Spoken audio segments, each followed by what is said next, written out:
All right, Guy. Good morning. It's great This to have feels you here. this feels very serious. This Don't feels feel like serious. CNN interview. We felt like a CNN crew walking through Richmond to get all the way here. Um, Guy, we know you like coffee. How do you like your coffee done? And do you have how many coffees do you need in the morning to wake yourself up? um, well, you've started me on a question I didn't know was there, but it's a great question. So, um, you know, you know that too many coffees is not enough. I've never heard that before.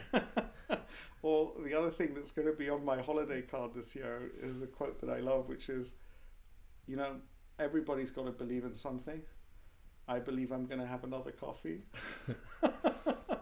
So, uh, if I don't have coffee in the morning, it's not like I develop a headache or anything. It's just that I feel like something's missing, something like that.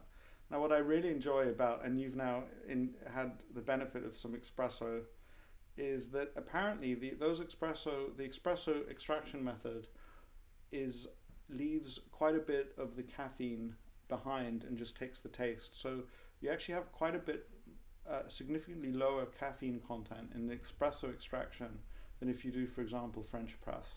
Because in French press you just get everything that was in the bean.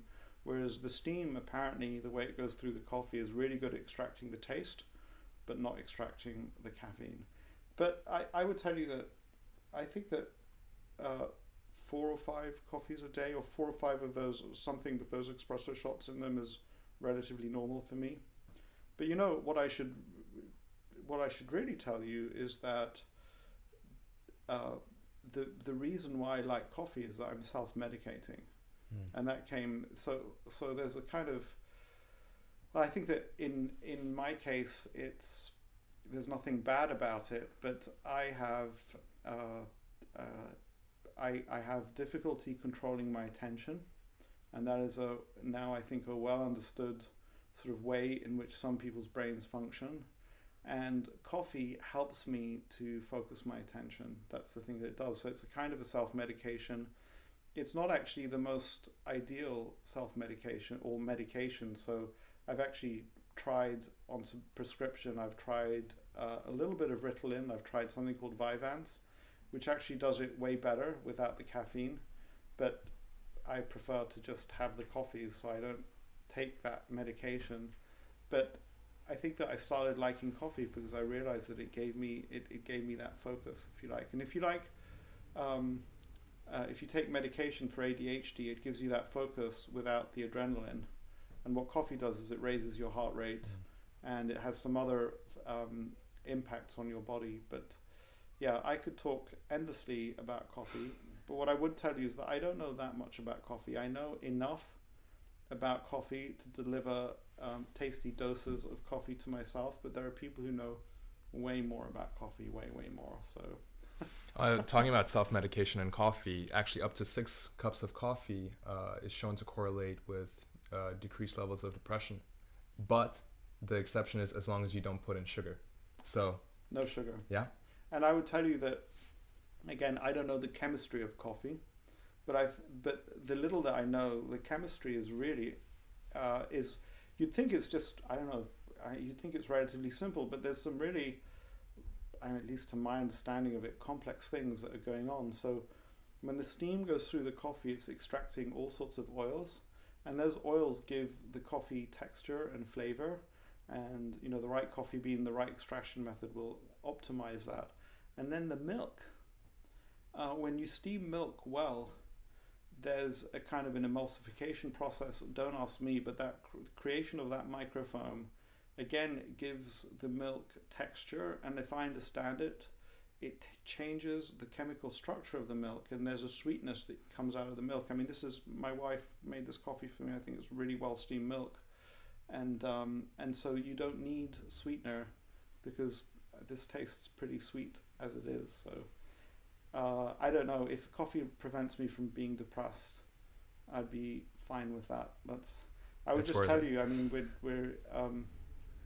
I wrote this somewhere on social media. I've been clinically depressed once, it is a terrible thing, and it's a scary thing, and anything that helps somebody avoid dropping into a depression, and if coffee is the thing, blast away. One of the things that wanted me to move to Switzerland is that bright sunlight in wintertime helps prevent, and not so much clinical depression, but winter blues. And the reason why I love the mountains in Switzerland is that even in the coldest, darkest Zurich winters, if you get out into the mountains, get above the clouds, you get the bright sunshine, spend a day doing that, and it feels great. So, and even get sunburnt in the process. Exactly. Which happens often. Guy, we know you've had a lot of interviews, and so we wanted to start off on a bit of a different note. I figured it would be an interesting idea to start off by discussing books. Yeah. Partially it's because we as students have the time and the chance, I assume so, to read a lot of books while we're studying. And it's also because I feel there are certain titles or pieces of literature, which you also mentioned in the Education of Value Investor, that paint a good life story for you. So I have a list here. Yeah. But I wanted to start off with Jordan Belfort's memoir, Wolf of Wall Street. Yeah. So, and I saw this, I was reviewing your questions this morning. I've not read the book. I've watched the movie just once. So the name of the firm in Wolf of Wall Street, it should come straight to my mind, Stratton Oakmont. I mean, I knew that name when I worked at D.H. Blair. That was a known firm, and they did similar things. And I mean, it's in the book. 14th floor was where the brokers were. There were guys who were former drug dealers there. There were definitely prostitutes who went up in the elevator. I was on the second floor, and what's extraordinary for me is that I just didn't say, I'm out of here. And we can dive into why I didn't do that. And before we went on camera, we were talking about why people wouldn't leave a country like Mexico. And so we can talk about that. But I wrote about it in the book. From the movie, it's exaggerated. No, what did I say? It's exaggerated, but at its core captures what was going on there. And the world of, actually, I would tell you, the world of finance has changed a lot. So I think that at the time, the way those guys felt about the regulators was that, yeah, they're there, but we can keep them at bay. And perhaps all of those people going to prison, so a whole bunch of people from D.H. Blair went into prison, actually, even sons-in-law of the owner.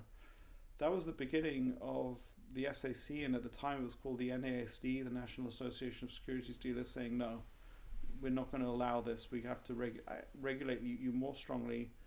So I think that was in the 2000s. And then obviously after the financial crisis, I think it changed really dramatically in a way that is as significant, not that I lived through it, the changes that happened pre and post the crash of the 1930s. So I realize now that I'm working in a regulated industry and just deal with it. And certainly to stop the kinds of things that were taking place in the Wolf of Wall Street, but also to stop the I read an interview with Dick Fuld at Lehman Brothers. I mean, kind of the way he ran Lehman Brothers was kind of pretty extraordinary, really. And look, our Western democracies, they eventually get the right idea, and they're going to say, we're not going to allow you to do that anymore. We will not. We don't care if you're less efficient. We don't care if you make less money. We don't care if your shareholders make less money. We're not going to allow you, cowboy-like, to bet the firm, for example, in that case, on rising house prices, than to have a crisis that happened. So, but it's incredible that early in my career that was possible. What's more incredible, I could have changed that. What's more incredible is that I stuck around for a full 18 months. That is what is shocking. And it's a bit of a pessimistic book to start off with, to be honest, because before you came to D.H. Blair, you were both at Oxford University and Harvard Business School. Yeah. So tell us about that experience. And what the hell? Like, why do you go from Oxford and Harvard to that? And that is, how could I have had such bad judgment, and how could I have been unwilling to listen to a number of people who said, that is not a good idea, Guy. And I insisted. I remember I was like 25 years old. My 25-year-old self wanted to do it to a degree that I remember one university professor just saying, I realize now, remembering his face, as I said, oh, I'm going to go work at D.H. Blair. And he says, I think that somebody like you should go for something better than that, trying to put something more between the lines. Like, he doesn't want to quite come out and say, that is a very bad idea. And I'm kind of insisting, so he says, who knows, maybe the guy wants to be a crook, which wasn't the case. So look, I think that I exhibited very, very bad judgment in choosing to go and work there.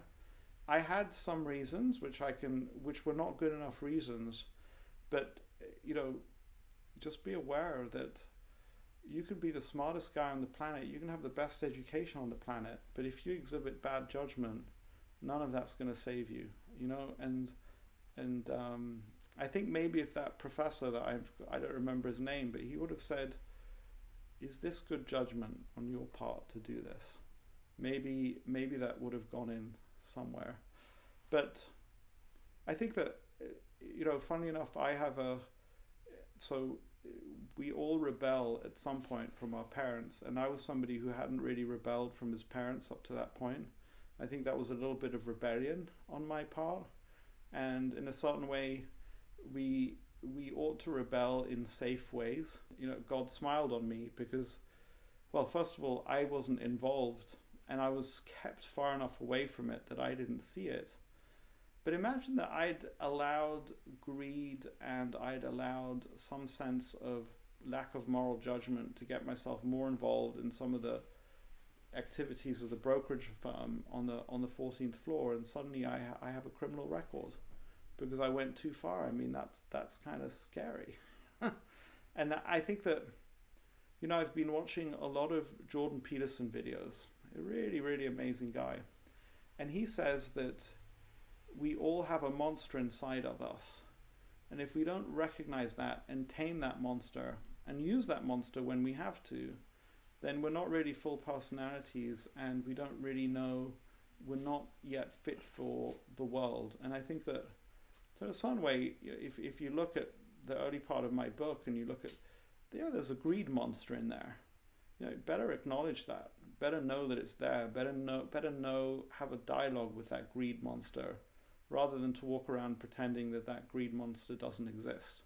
In a certain sense, we should be more comfortable around somebody who says, look, I'm greedy, and I recognize I'm greedy, or I'm ambitious beyond anything you can imagine, and I recognize that, and here's how I'm working with that to live a productive life, if you like. So, but the person who pretends they're not greedy, or who pretends they're not enormously ambitious, and doesn't engage with that part of them. So, it's an interesting question. If that professor had said, look, I get it, you're ambitious and you're greedy. Are you going about this in the right way? Tell me about your ambition, tell me about your greed. All right, and now tell me why this is the best way to pursue it. And funnily enough, Warren Buffett Warren Buffett addresses his greed. And he says, I'm long-term greedy. And that's great because you just take that and you say, well, long-term, is that the best way to... I can tell you, though, that showing up at D.H. Blair and being a vice president, and quite a few of my classmates, business school classmates, were envious of me. And, and I was vice president. How ridiculous. Talking about external scorecard. And you talk about the external scorecard in your book, yeah. And also the social pressure of your classmates, and wanting to post in the alumni, in the alumni meetings, and showing that you've done well for yourself. President. Exactly. Yeah, I've done a deal. But talking about, you mentioned recovery and you mentioned Warren Buffett. I assume you've read the book in 1996 to 1997, Levenstein's biography of Warren Buffett. Yeah. How did that change the course of things? So, I think that I should reread that book. I haven't read it recently, and I don't even have a copy around. So, literally, the reason why I picked up Intelligent Investor was not because Warren Buffett had written the introduction, but I thought, I mean, it's a great book title. It's like, well, I think I'm intelligent, so you know. And I didn't read the introduction, but I read the book, made an enormous amount of sense. I go and read the introduction, discover, you know, I've said it before, but you've probably heard me say it, but I'm going to say it again because it's so powerful. You're not alive if you don't feel envy. You know, you guys are all at the LSE. Of course you're going to feel envious of either a friend who does something that you would have liked to do, you know, or of somebody who's maybe just a few years ahead of you, or maybe of Bill Ackman, or of somebody.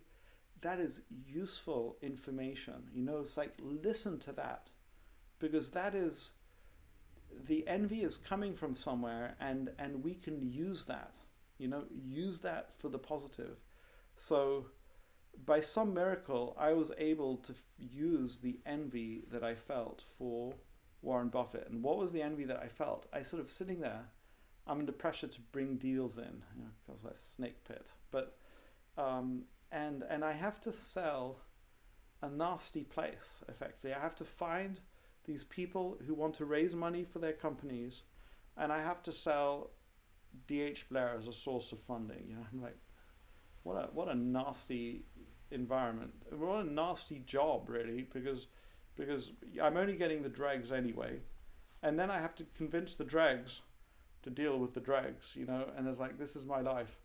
And I'm thinking, wow, and there's Warren Buffett. He doesn't have to sell dregs to the dregs. He's just sitting there, and he's talking about this great company and this great business, and whether he's going to invest $500 million here or there.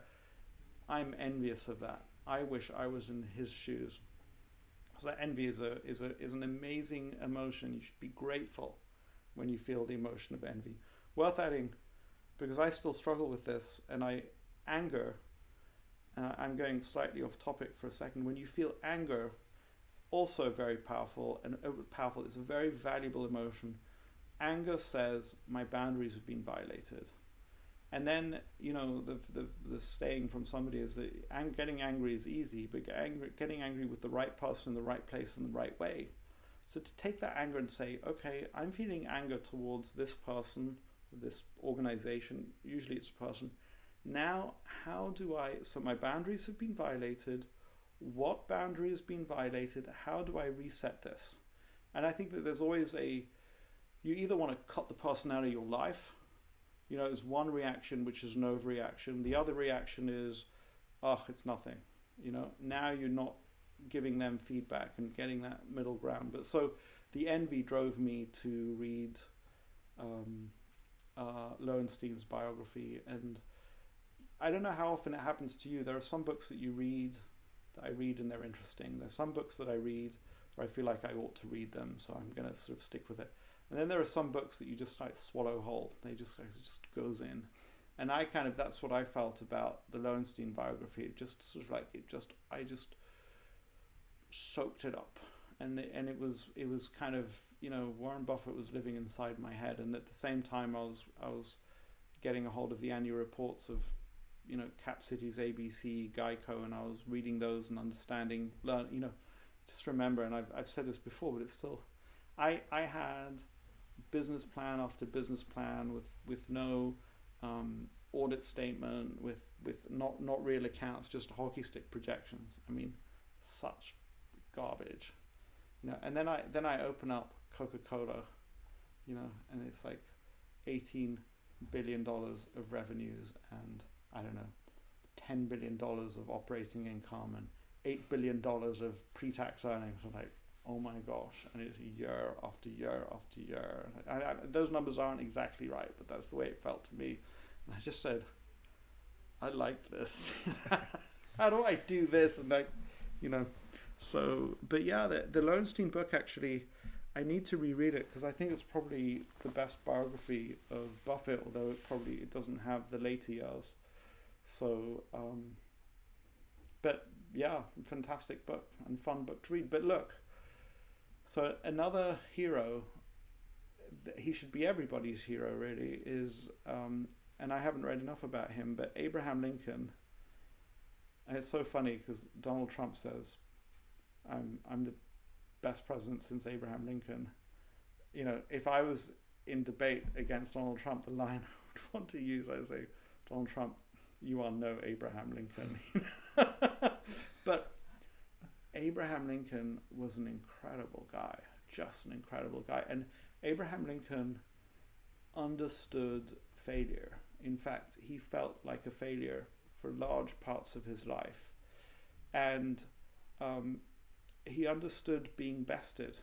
You know, in the world of politics, he was bested so many times he either lost or forfeited an election to somebody else, and he just did it, and he developed these deep reserves of kind of an understanding that the world is a difficult place and the world can deliver nasty and bitter lessons to you, and that's just part of it, and just, you know, live with it and work with it. And so what am I trying to say? The Lowenstein biography is extraordinary, but it's not the only biography, it's not the only hero.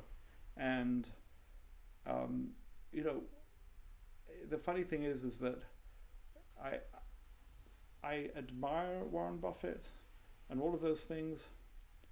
I'm pretty sure that I don't want to be Warren Buffett, and I don't want to have my life just like his. So there's a kind of a life cycle that one goes through, I think, when you have a hero, where it's okay to get to the other side of it and to say, he's an amazing guy, I've learned so much from him, I admire him, but I also know that I have things that he doesn't have, and he has flaws to his personality as well, and so you kind of go through a life cycle. And I think I've been through a little bit of life cycle on that, and probably Warren Buffett would be happy, because when I met him at this lunch, so there's a story from the Talmud of these students who were so enamored with this amazing rabbi and teacher that this is a story in the Talmud, all right? Just they would hide under his bed because they just felt like he was such a saint that even the way he interacted with his wife in bed at night was something that they wanted to study. So they would hide under his bed. There's a story in the Talmud. So I'm sitting at lunch, I say, you know, I tell him that story, and I say, you know, I'm a bit like that with you. Do you realize that's like sort of, it's like every single thing is like something to learn from. And it's so funny. He said, oh, well, then I'll check under my bed before I go to sleep tonight, just in case you're hiding there. He's got this amazing sense of humor. Like, he just came up with that. And so he'll be happy to know that I've kind of gone through the complete adulation stage. I think that if somebody adulates you the way I've adulated Warren Buffett, it's sort of a relief for them to know that you see them as a full human being, exactly, and you love them and admire them and adore them with their flaws, and the flaws are okay, actually. So but there's the Lowenstein book. And I think that, look, in a certain way, the book, we all know, like, I watched the movie of Wolf of Wall Street. I didn't read the book. I wasn't all that interested to read the book, but they say when you're studying literature is, watch the movie, but read the book first, and then watch the movie as an aid to understanding the book. And I would say, especially when it's a live person, you know, the book is just one way of building up a 3D picture of the person. And so we shouldn't hanker too much over one particular book. Build up a 3D picture of who that person is, and if you admire them and have them in your life. So, but Roger Lowenstein did an amazing job with that book. Really amazing job. So I'm glad you've touched on mentors and the word cloning. Yeah. And I mean, past interviews is something you've mentioned, but could you explain to us more about what you mean by cloning? Yes. And, you know, the people who have influenced you over the years. Yeah. And just lastly, if you were 21, if you're in our age, who would you clone? Yeah, how would you go about it? So the word cloning is, I actually don't think it's the word that I prefer to use. It comes from, I think it's in Monish's book, but Monish talks about cloning. And, cloning is a scientific term for, I think it's, you take a DNA and you make a copy of it. And so, but I think that, and I used the word cloning because I'd learned the idea from Monish, but it actually goes deep into what makes us human beings. So, and again, when I write stuff and I get edited by my friend William Green, he always takes all this potted science out and he says, no, we're not putting that in there because this is, but now he's not editing me, so I get to talk about it. You know, mirror neurons are this, so what an amazing thing our brain is, because scientists, the way I understand it from my readings of things like Scientific American and New Scientist, there's a model in our head, or there's a whole part of our brain that's given over to modeling what is going on with somebody else. So right now, my brain is modeling your feelings. You know, I kind of get a sense of how you feel about me, about being in the room. Why do our brains have that? Is an interesting question. You know, I hope that you'll allow me. You could edit this out, I guess. So we share a common ancestor with the great apes. Goes back 5 or 6 million years. The Stone Age started 3 million years ago or so. We got fire. We mastered the ability to use fire about 1 million years ago. Bronze Age. So Stone Age is like, we see that they were using stone tools. Bronze Age is, I think, no more than 30,000 years ago, or perhaps as little as 10,000 years ago, when we started being able to work with bronze. And Iron Age is like, I think, less than 3,000 years. And computers is like 3 decades. So you got 6 million years worth of evolution, all the way down to more recently, where basically we're hunter-gatherers. And so I find this fascinating, and it's drawn from Yuval Harari's book Sapiens, and from Guns, Germs and Steel by Jared Diamond, where he kind of does, they both do this kind of big history thing and says, why are we the way we are? And so all of that, I just did another detour, as you can see. Why? So mirror neurons. We clearly are able to model in our heads what somebody else is thinking and feeling, and I believe that, so part of what's going on is that the way we learn is that we model what is going on with somebody else. And so you know, I would imagine we're going out, you know, hunting and gathering, and the younger person sees how the more experienced person reacts to a certain environment, and the mirror neurons in our head teach us how to do that. We're not going to be able to do that if we're out there in that environment alone. We're not going to know how to react to the stone falling, the deer that shows up, whatever it is. So that process of, that is mentorship. And mentorship is not that the person sits down and says, here's how you do it. It's that by feeling what they're feeling, I now learn what I need to feel in this situation. And so I think that when we have a mentor, or when we clone people, it goes to the very, very core of our humanity. We're actually activating some very powerful wiring that in a certain way in a modern world we got disconnected from. But, and I'm not going to be able to cite somebody on it, but somebody famous and well-known and highly respected educator said that what we're actually doing when we educate somebody is that we're not showing them how to do it. We're actually showing them the feelings around what to do, and we're giving them that inspiration. And once they have that inspiration, so that is all a very long way of, with quite a bit of potted science in, as you can see or hear. That is a long way of saying that I think that when we clone people, when we model them, when we have mentors, we're engaging in some very, very ancient wiring. And I think that as a general rule, when we engage the ancient wiring, we're actually on the right track, because we just not, you know, we're not going to overcome 6 million years of evolution with 30 years worth of computers. So we need to engage that wiring, and in many ways, modern technology has divorced us from that. So when we decide to take on a mentor, we're re-engaging that wiring, and that's the point of it, actually, I guess, if you like. And so I stumbled across it, but when I sat, as I wrote, in my office, and I said, what would Warren Buffett do in my shoes?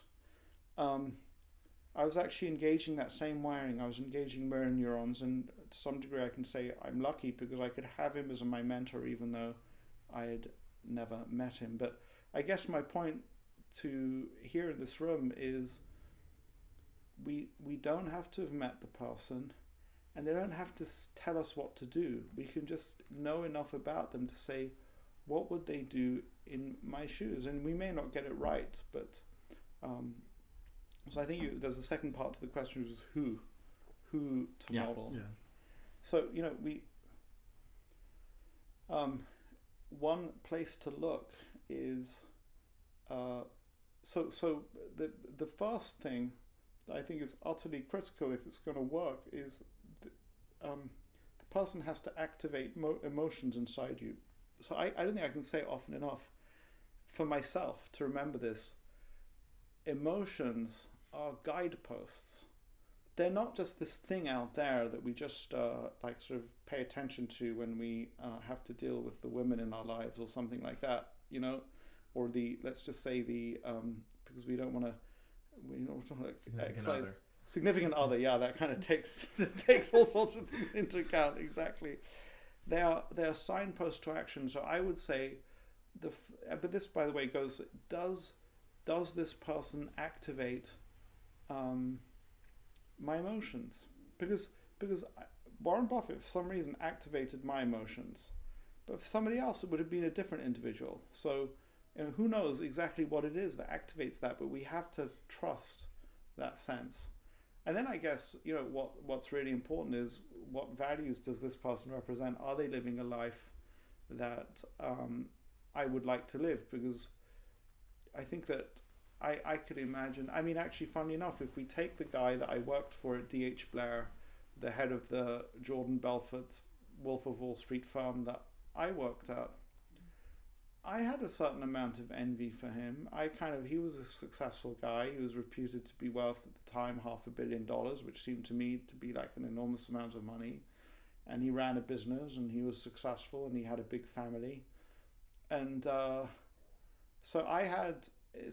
my emotions were activated there, and he was available to me. He was willing to have me in his office, but he was not the right guy to have as a mentor, because he played fast and loose with the law, if you like. And actually, look, he's really, really smart guy. He had other people break the law for him. So, when he got investigated by the NASD, or it was the sister firm, not the one that he was closely related to. So that, I think that was in a certain way my downfall there.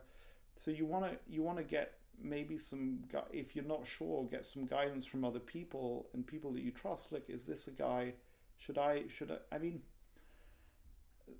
So I think today, somebody that I would want to clone is Reed Hastings. There is so much about Reed Hastings that I'm just so impressed with in 1,000 different ways. And I think that, his books here, actually, I'd want to understand how he's achieved what he's achieved. And now, Reed Hastings is, I think, a highly, highly ethical guy. But if I wasn't sure, so let's take somebody else. So he's a guy to clone. I think that Jeff Bezos is just like, it's like he's beyond anything. But obviously he's a guy to clone, or to try and understand how he is become who he is. And actually, as I saw the question this morning, I think that, I don't know how the hell you clone the guy, because he seems to be such a genius as Elon Musk. Who would not want to try and clone that guy? But there's another book that is on my reading list that I've delved into a little bit. I think it's over there, Schwartzman's book. Mm-hmm. I think that when you get into more finance types, I think that there's the danger of cloning somebody who has actually used shortcuts, and they've been successful at hiding their shortcuts. So I think that I read a book about Carl Icahn when I was younger, and I was really, really impressed with him. I don't think that I want to clone Carl Icahn. I think there are things, you just need to watch that YouTube video of his interaction with Bill Ackman. I don't know the facts of what happened there. Something to do with, there's some a transaction that took place, and there was something insurance it was called, but I don't want to get into relationships like he seemed to have with Bill Ackman at the time. We can sort of leave it as at that, but you want to be more careful. And something else that one wants to be careful of is that when you haven't met the person, they will cultivate a persona that doesn't show the whole truth. I think the guy at D.H. Blair cultivated a persona that didn't show the whole truth. It was much easier to do that because you didn't have the internet. You didn't have 1,000 different articles about you. I mean, when I wanted to do my due diligence on the guy at D.H. Blair, I had to go to the Harvard Business School library, and I had to pull out microfilms of the New York Times to see what articles were written about him. And I saw a couple of articles. That was it. That was kind of like what I could do. It's not like going into the internet or going into some online database and typing in a search term and seeing what comes up. But but even today, people work hard to cultivate a persona that doesn't capture all of who they are and doesn't necessarily capture all of why they became successful. And so you want to be careful in choosing that person. But you start with, and I don't know if I can do it on the interview, but we can do it now. We can do it later. Who does generate that sense of envy? It's like, who does it for me? Who's not in finance is Steven Spielberg. So you talked about movies. I have zero artistic ability. So I believe I appreciate art in all sorts of forms, but I have zero in terms of creativity. But I ask myself, if you could step into anybody's shoes and be living their life, wouldn't it be? I mean, I think that Steven Spielberg has had such an amazing life with so many amazing people, and he's created these worlds in these different movies, whether it's, Close Encounters of the Third Kind, or, movies about the Holocaust, or movies that have, Saving Private Ryan. I mean, so many, and that seems to me to be like an extraordinary life. But I think that they're high quality guy, just not something that I'm capable of. So I don't think I could learn that much from him. Yeah. And the issue with mentors sometimes is, as you briefly mentioned, is there needs to be a lot of material on them for you to take in, to be able to learn from them, which is often hard. You don't have a huge choice sometimes in certain industries. And you also talked about being, finding a mentor who's been honest about their failures and shortcomings, and certainly a huge, what surprised me in the book is how honest you are throughout the entire book. You talk about blow-ups that you had at home during stressful times. You talk about your shortcomings, your personal shortcomings, your career shortcomings. You're very honest about this. So can I just step in there for a second? I hope it doesn't break your train of thought. No. But so that was part of the motivation to write the book. So they say that pearls are created when there's something in there, a piece of sand that irritates the oyster. And I was looking for mentors, and it irritated me that people were not being honest. And eventually I'd be like, yeah, that's not the full story, is it? I know you're hiding certain things about yourself. Actually, the last time that happened, in my opinion, is the book about Jack Ma.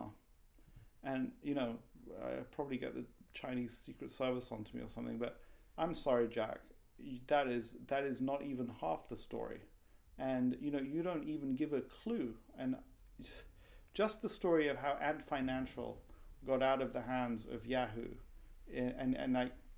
Sorry, Jack, that is not honesty. But what inspired me was that, so I've met Monish Pabrai, and for some reason he talks to me about Mahatma Gandhi. And so then I come out of that and I buy Mahatma Gandhi's book, and it's sitting on a bookshelf somewhere. Then someday I read it, and so I pick up Mahatma Gandhi's book, and I feel like within the first 30 pages he starts talking about his dalliances with prostitutes. I'm like, oh my gosh, this is the autobiography of Mahatma Gandhi, and he's talking about his dalliances with prostitutes. It's like, holy moly. And then he talks about eating meat, and it's like eating meat is like the hugest sin for his family.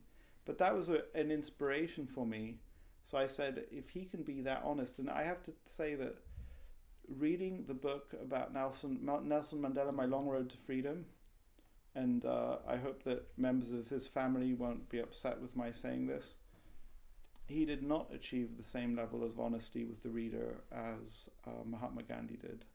And so this comes through one way or another. You kind of figure it out. So I wanted to do that. And what happened to, it's a certain act of courage to do that. But I was inspired by somebody who wasn't alive. Let's just remember that. And when you say you're looking for mentors, it's true. You're not going to find somebody like Reed Hastings who kind of talks about how he built this extraordinary media business. But, Abraham Lincoln, I talked about Abraham. So we can delve into the past. And, Charlie Munger's famous statement, we can hang out with the eminent dead, if you like. But yeah, the book is honest, and there's a reason for it to be honest. I wanted to be honest, both because that was the purpose of writing the book, and also it was great psychotherapy for me. I know where I was when I wrote the chapter on D.H. Blair. I know exactly where I was, and where I was when I finally said to myself, yeah, I'm gonna put this in the book. It's like, come hell or high water, no matter what happens. And I just wanted, you had a question. Can I keep going? Oh, good. Go ahead. Monish Pabrai has he says it in such a harsh way, and it's kind of shocking, but I think it's still probably true, is that you can be a mass murderer and the world will forgive you if you're honest about it and you asked honest forgiveness for what you've done. People in a certain way don't care how bad you've been. They care about whether you're honest about it, and whether you're confronting how bad you've been honestly, which, by the way, is the appeal of Donald Trump. He just says it straight. Yeah, that was locker room talk. Yeah, I've had a lot of fun with women in my life. That's who I am, and I've never wanted to cause any woman any harm. And people are like, I don't like him, but he's being honest about it. And the world is reacting so badly. I think the people who do virtue signaling don't realize how badly the world is reacting to it, because people don't say it. They say, I don't like it, I'll kick you out at the voting booth. And that's why the next week is going to be so freaking interesting. But sorry, I want to keep going on this, because it's just so important, and it's so amazing. I mean, because Jordan Peterson explains it better than it's been explained to me to date, is the world is a very, very complicated place, and there's absolutely no way that one human being can either understand it or predict it. But when you're honest, when you say it how it really is, you're setting yourself on the side of how things will unfold. Whereas if you try and modify the truth, if you try and hide something, if you try and present it in a different way to what it really is, you're setting yourself against reality. And so it's more likely that reality is going to win, because it's just infinitely more powerful than we are as human beings. So being honest and truthful, first of all, with ourselves, and second of all, with the world, is extremely, extremely important for a successful life. And so in a certain way, the book was an exercise in that, if you like. So, sorry, I interrupted you or stopped you from continuing. I mean, and you do have moments in the book where you actually stop and you go, I'm not sure whether I should write this or not. You have several moments like that in the book. So, and I don't mean to toot your horn too much, but if there is, you've talked about, a lot of the world knows you for having cloned or having tried to, learn from Warren Buffett. Yeah. You've adapted that to your own personality, as we spoke about earlier. But if there's one thing that we would want to clone from you as students or aspiring investors, what would that be? I feel like I want to throw the question back at you and say, what would that be? But there's so many things, and there's so many things we're going to get into in this interview, which we want to discuss. One thing is definitely the compounding of goodwill, that whole concept. But also, for example, you just mentioned the seeing reality as a greater force than any individual. For example, I've never thought of it that way. So I it's not fair of me to throw the question back at you, although I don't mind doing unfair things and things like that's okay. But so I think that when we clone, again, I can't tell you what to clone, because that would be kind of telling you what should engage your emotions, and I can't tell what's going to engage your emotions. In fact, you don't know what's going to engage your emotions, so that's something that you have to, each individual has to figure out for themselves. And we can definitely take cues from other people. But if I say what lessons do I think that I can impart to students, I think that, I mean, so towards the end of the book, I think I write something along the lines of get the right people in your life, because they'll teach you everything that you need to know. And once you've gotten those people in your life, so don't worry about modeling a spreadsheet industry something. Get the right person who will be able to bring you to wherever it is that you need to go. And so how do you do that? And actually I think that so that getting around the right people is perhaps the most important thing. And actually if I stop and think about it, and I don't think it's in the book, but so since the book, and I went on a 10-day Vipassana meditation retreat. I lasted 3 days. What happened the other 7 days? I can talk about. So I lasted 3 days. I aspire to do a 10-day Vipassana meditation retreat again sometime in the future, and we can dive into why I only lasted 3 days. But those 3 days were extraordinarily powerful, and I came out of that, I don't want to say changed person, but I explored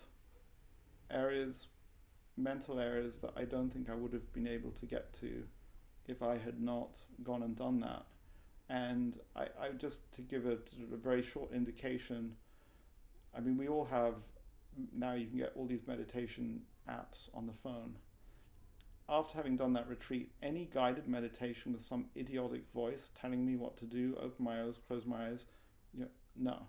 And by the way, any stupid music, no. The only thing that I want are the timed bells, or something that gives me a sense of passing of time every 5 minutes or every 10 minutes. But getting the right people in your life, but also the ability to sit alone and just accept what is going on and to think about it rather than to do would be, I think, some of the most profound lessons that I'd want to impart. But the getting the right people in your life and how you go about doing that, there are some really, really practical skills to go about doing that. So if the big idea is get the right people in your life, and one of the ways to do that at scale is to grow goodwill. But then there are some very, very practical skills. And I'll give you one, again, from my poor family. They're hearing Jordan Peterson's name every 5 minutes. But here's something incredible. So we all have friends who studied engineering. Do you know, so engineers are more interested in things than in people. So some engineers have a hard time socializing, and they get a very high sense of anxiety when they go into a room where there are a lot of people. So the simple fix, or a possible fix, that Jordan Peterson gives to those people is, when you go into a social situation and you're feeling nervous, what do? You look at your shoes. That makes you more nervous. Your hands start sweating. You don't know what to do. You keep looking at your shoes. And what Jordan Peterson says is, just look into people's eyes the way that both of you are right now with me, because, so you didn't notice what you just did, but I said that and you blinked and you had a little bit and you just nodded. Yeah. Because the minute you're looking into somebody's eyes, there's a whole bunch of systems in the brain that engage in mirror neurons and God knows what, and then you can come out of yourself and you can become, so that's an amazing fix. And that is kind of a clickware type. You take a kind of a what may feel to the engineering type an uncomfortable step, an unnatural step. Lift your eyes up from your shoes and focus on somebody's eyes in the room, and you'll see that you'll start feeling safe and comfortable. I find those kinds of... So when I talk about writing thank you notes, that is effectively what I'm addressing. I'm addressing what are the kind of the basic fixes that we can do with our interactions with the world to start the process of growing goodwill, to start the process of getting the right people into our lives. And you're not going to be able to get the right person into your life if your only choice is a group of people at a cocktail party, if you can't talk to anyone. So your first step with the engineer is who's socially awkward is not, well, you've got to go and find somebody who's got the right moral qualities and the right... No, you just got to find somebody. So you need to teach that person how to look somebody in the eyes. And so growing goodwill is a big idea, but there are so many little pieces that can be a part of that, and kind of they're building blocks. And what's important as we have a conversation like this here is that we don't know where somebody is on those. I strongly believe that there are some basic building blocks for success that I still don't have. And so I hate calling up people who might invest with me. Our mutual friend Chantal knows all about that. And I think that, there's a certain element of the engineer staring at his shoes that is going on with me. And so I can talk in grandiose terms about growing goodwill, but that is a building block that I still need to acquire in my life fully and own it and internalize it. And but interestingly enough, if I get the right team around me, and I have an amazing team around me right now, and if I'm honest with them about my failings, so like, I think I have a real problem here, you guys need to help me with it. Please, if you catch me staring at my toes or avoiding talking to people that I need to be talking to me, catch me and make me do it, is kind of the way I kind of learn and overcome that. And that's perhaps a part of getting the right people in your life. But so what is the lesson? Get the right people in your life for sure, but don't walk around saying that. Figure out what the building blocks are for you, and everybody's different. One person will be like, oh yeah, I walk into a cocktail party and like I'm talking to everyone. Now it's my issue is selecting the right person. Another person is just getting to talk to people. The thank you notes is just a little building block. And interesting enough, just for your interest, so there's a part of me that's shy that needs to conquer that. The thank you notes was a stepping stone, or is a stepping stone, because I might not be able to call the person up and say, but I'm okay to write a thank you note. So great. So we've spoken about values of life, philosophies, and so many other things. How have all these things influenced your investment approach? Yeah, and I guess that you've already heard from me. I've made enormous mistakes. I don't think I can tell you about. I don't think I'm qualified to say what is the right investment approach. I've talked about make sure that whatever you do, get the power of compounding going for you. And now I remember what I was going to say, which is that realize that when you're a student and you're studying what people are saying, why are they saying it? And realize that they themselves may not fully understand why they're saying what they're saying. So I'm just going to give you a few of the sort of the ways in which people communicate, and you have to look at the meta communication. So there's a guy, I haven't met him, I'm unlikely to meet him. He publishes something, the Boom, Doom, and Gloom report. The nature of this communication is that it says, I'm going to scare the living daylights out of you about some event that might happen.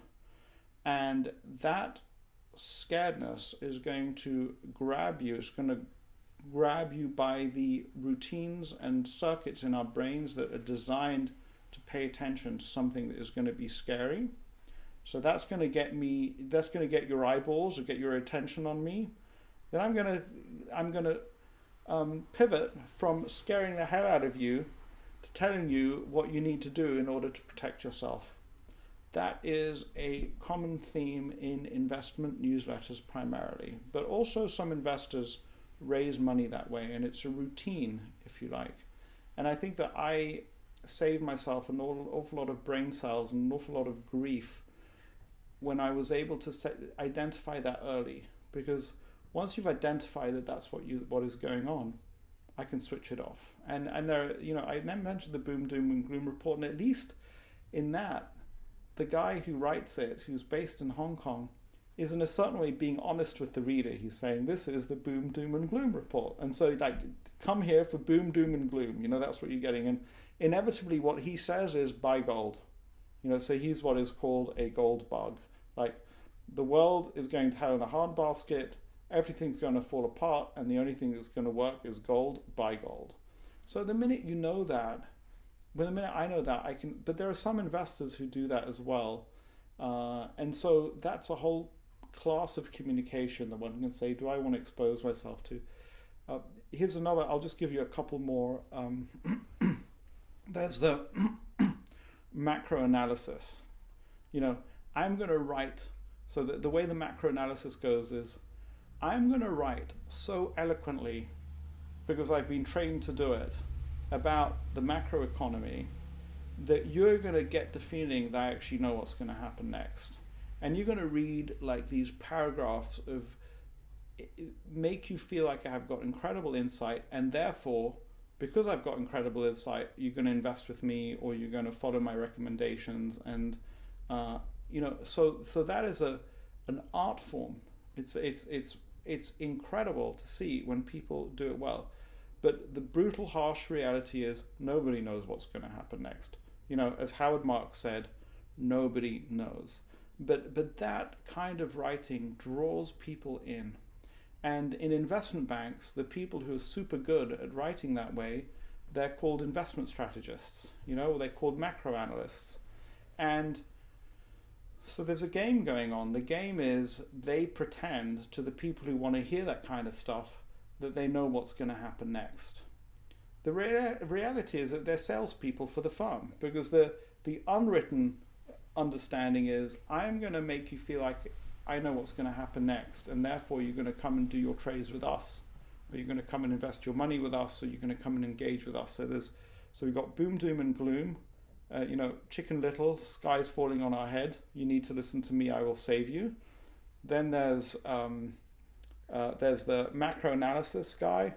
And then you could go into, the person who knows an enormous amount about a specific space. So it's like, biotechnology is going to take over the world. This is where the future is. I know so much about it, or cloud computing, I know so much about it, or whatever it is. So there, it may be that somebody really does have an industry, an industry specialty, and they actually do know a lot about the industry, and they're a good analyst. But in general, somebody who knows a lot about an industry or a particular area does not necessarily make a good investor.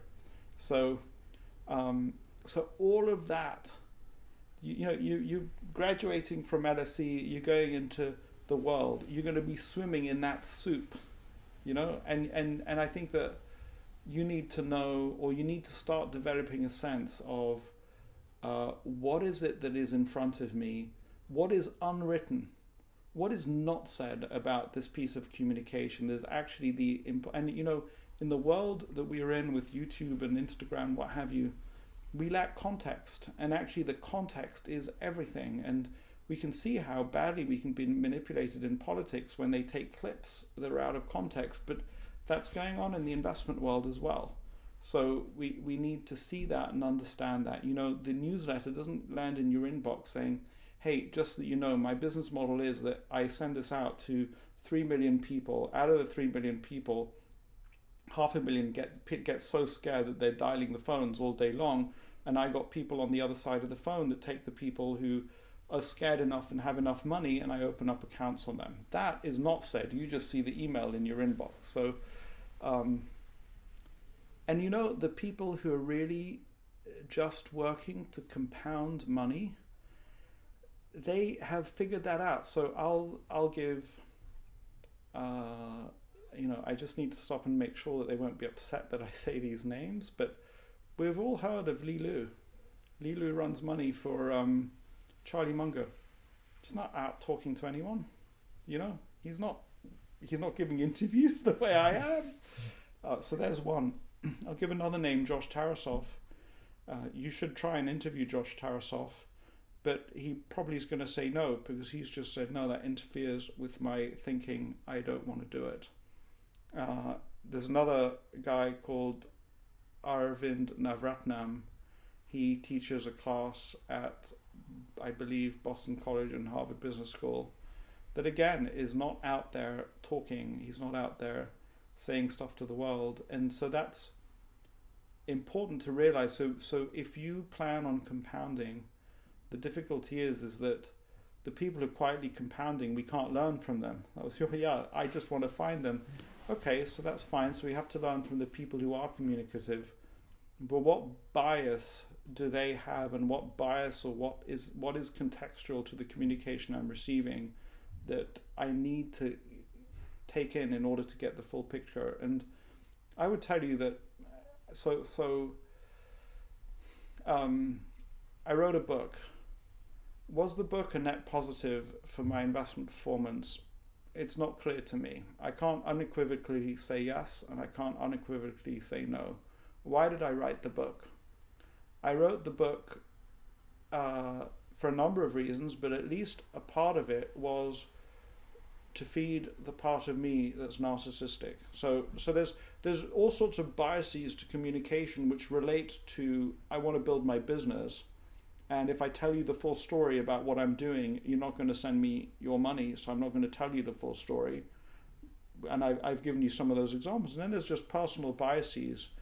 So I write a book, and in some level it kind of feeds narcissism inside me. It's like, it feels good. I want to kind of be known in the world. And there are other reasons to write it as well. Good reasons, like I want to be honest. I want to share with people something that I think is important to share. So it's not the only reason. But I guess when you're evaluating Guy Spier, why is Guy Spier doing this interview? You want to know, is there a drift? Is there a bias there? Is there something that's not said that ought to be said? And actually, I would say in my case, when I talk about people like Li Lu or Arvind or Josh, I think they're actually living in a certain way a better life because there is a limit to what being in the public eye can give you. And what actually will happen, and what happened to me for a period of years after writing the book, is that it's amazing how the ancient myths, so that we all know the image of Narcissus. I like the best the Salvador Dali painting. Narcissus, the story of Narcissus is that, I don't actually know the full story, but he fell in love with his own image, and he fell so in love with it that he fell into the water and drowned. And that's a nice little myth, but it is not, it is extremely relevant to the story of me after my book was published, because I had some very difficult years in the fund because I'd done a little bit of that. And what is important for you to know is that, why did that happen? I was aware that of sort of like keeping one's ego under control and of the dangers of narcissism.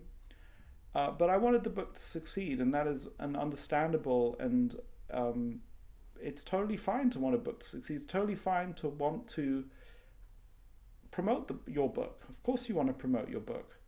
But at what point does promoting your book become an exercise in narcissism, if you like? So there are all sorts of, when you see communication from people and you want to learn, but you will not get the best lessons and the best insights if you don't see all of the context in which it's happening, both business reasons why they might keep stuff they might not say something, and also personal biases, like, is this guy communicating out of narcissism? And I would tell you, look, Howard Marks is an amazing guy. You don't need me to say that. Warren Buffett has said that.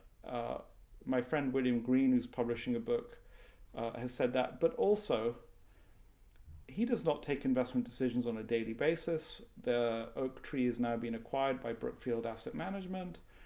They're in a certain way in the fundraising business. Howard Marks is an amazing brand communicator. And so we have to realize that when Howard Marks writes a memo, he's also doing that, and it's a harsh thing to say, and I in a certain way feel like I'm who am I to question what Howard Marks, where the hell did that come from, to question what Howard Marks is doing. But I think that I'm better off knowing that is, and Charlie Munger has this thing, never ask a barber if you need a haircut. That's right. That's a good one. So, and what Charlie Munger says is apply a windage factor. So yeah, you can ask the barber if you need a haircut, and the barber will tend to want to see that you need a haircut more often than you don't. And so it's not, with Howard Marks, realize which way the wind is blowing. With Guy Spier, which, is that, why is he doing this? So we have to be really smart about how we learn from the world. We should never, ever be in a situation where we're just studiously taking notes from anybody, even the most. And it started actually when I realized that I was sitting with a guy who was the former CEO of one of the Berkshire insurance companies. And he's sitting next to me at a dinner in New York, and he said this one thing, and it was so powerful and valuable. I didn't realize at the time, but I realize now. He said, the thing about Warren Buffett, he said to me, is don't just pay attention to what he says, pay attention to what he does. And so, and I can't remember what it was in the context of, but so listen to what I say, listen to what Howard Marks, Bill Ackman, George Soros, you name it, but then pay attention to what I actually do. And see if that aligns and build a 3D picture of the person. So I don't know if that's investment advice. I don't know what that is, but I have a follow-up question to that. It feels like there's a lot of questioning in what you've just said. So questioning people's, what are the bias? Where are the motivations? Yeah. Would you say that's central to investing for you? The Richard Nolan was professor of accounting at Oxford at Harvard Business School. He did many things that were just so valuable. It's just incredible. Professor of accounting, not the most interesting subject. One thing he did was he did this in class, and I've done it a couple of times when I've given talks. He said he took everything in front of the audit report, all the kind of colorful photographs and stuff, and he ripped it out, and he said he tossed that in the bin. Don't think that's entirely right, because you should read the letter, but the accounts are really, really important. But he said something else. He said, when you look at any set of accounts, who prepared them? The accounts are not neutral.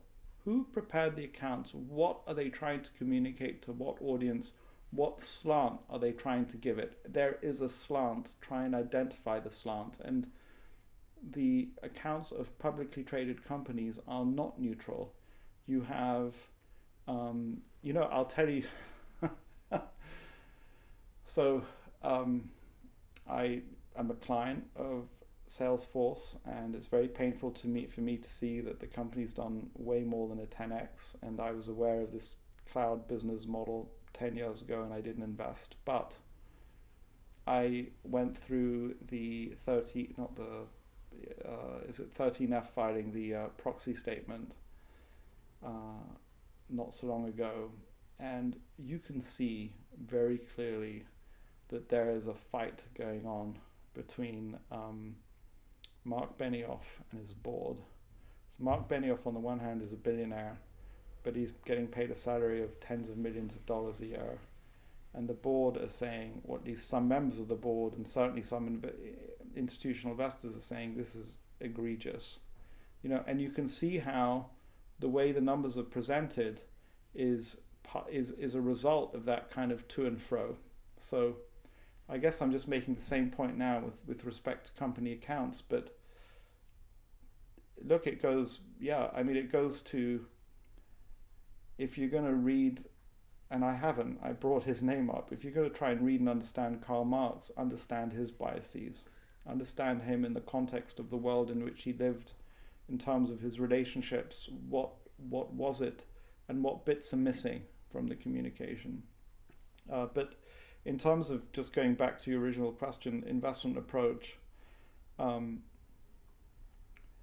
I've taken far too long, and well, this is another interesting thing. So why did I not buy Apple when I understood it? Why did I not buy Amazon when I think I understood it as well as anybody else did? And I was slavishly saying, yes, but my hero Warren Buffett's not buying it, so I can't buy it. You know, not happening, because I'm a dyed-in-the-wool value investor. So if you slavishly follow heroes too much, then you can miss out on stuff. And it's an interesting balance, because I've said in the past that if you clone investment ideas, it's like bowling with the curtains up. You know, you're inevitably going to get the ball in more or less the right place. And if you're worried about compounding, which you should be, then that's a good thing. At the same time, at what point do I say I know enough to be able to say, yeah, Warren Buffett's not doing this, but I'm okay to do this? If you think too originally, too soon, you may do some serious damage to your ability to compound. But if you don't at some point allow yourself to think originally, you're going to leave opportunities on the table in life. And, you know, Henry Ford had this statement. He said, somebody should be learning at least till age 40. So you just start trying to be creatively original until you're at least age 40. And I think that was said, you know, 50 years ago or more, and life expectancy has increased. So we could take, you know, 50 is the new 40. So don't, you know, but they're great questions. And I would also say, look, I don't think there are things that Bill Ackman has, or here in London Chris Hahn has, and it's an emotional orientation to the markets that I don't have. I just don't have it. So that's kind of, you know, so you're asking me for insights where I really do feel like I'm an imposter. I think the news that I can give you is that you cannot have it and still do just fine, because, you know, yeah. And on that last line, you've, in a recent interview, likened investments or investing approach to a drunk in a bar. As a student, that's great. Is that good or bad? Yeah, that's great. I mean, if the investment approach is a drunk in a bar, then wow, a lot of students are going to be happy. So, can you explain that more? Yeah. And I guess to start off with, why do so many investors think that they're a fighter pilot? And what does that mean? Yeah. Well, you know, realize that. So I started with the book saying I'm going to be brutally honest with the world about who I really am. And I'm in this lucky place that, and I really did have to face up to the possibility that I'd be brutally honest with the world about who I really am. And they'd be like, well, that's great, but I'm pulling my money from you right now. Thank you so much. So I can afford, but now I'm on the other side of that, and people say, yeah, okay, but I know who he is and I'm happy to be invested with him. So I feel safe to continue to be brutally honest. But realize, and again, if we go back to the different styles of communication, even if they're not scaring the living daylights out of you or being, you know, macro geniuses or some other kind of genius, there's a huge amount of investment communication which says, I know what I'm doing, so you can trust me. So it's kind of a scary thing for a guy who's trying to build a business, or a woman who's trying to build a business, or a non-binary for that matter who's trying to build a business, and say, I don't the hell know what I'm doing. So I'm lucky that I can do that. But we're at our strongest when we recognize our weaknesses, because then we can turn our weaknesses into strengths. And so I think that that's the key to being in any way successful. And I happen to think that I have a very significant number of weaknesses. And it may genuinely be the case, well, relative to some of the most incredible investors on the planet, I have more than, when compared in that peer group, I have way more weaknesses than they do. I can't get rid of them, they're part of my makeup. but I can be honest about them. So the guy who's a fighter pilot is pretending, and some of them at least are pretending to their investors that they're something that they're not. Yeah, I'll tell you a story two stories. One guy is a guy, I won't remember his name. It was one of the most public and phenomenal flameouts ever. So he ended up in one stock, leveraged, and the stock symbol was MCH. And he was leveraged in that stock, and it was a natural gas company. And gas was trading at like $4 per barrel per MCF, which is the kind of unit of volume that you trade. And he was convinced it was going way, way higher, and this company was highly leveraged to the price of natural gas. And instead, the price of natural gas collapsed. And that was the end of his fund. And he stopped redemptions.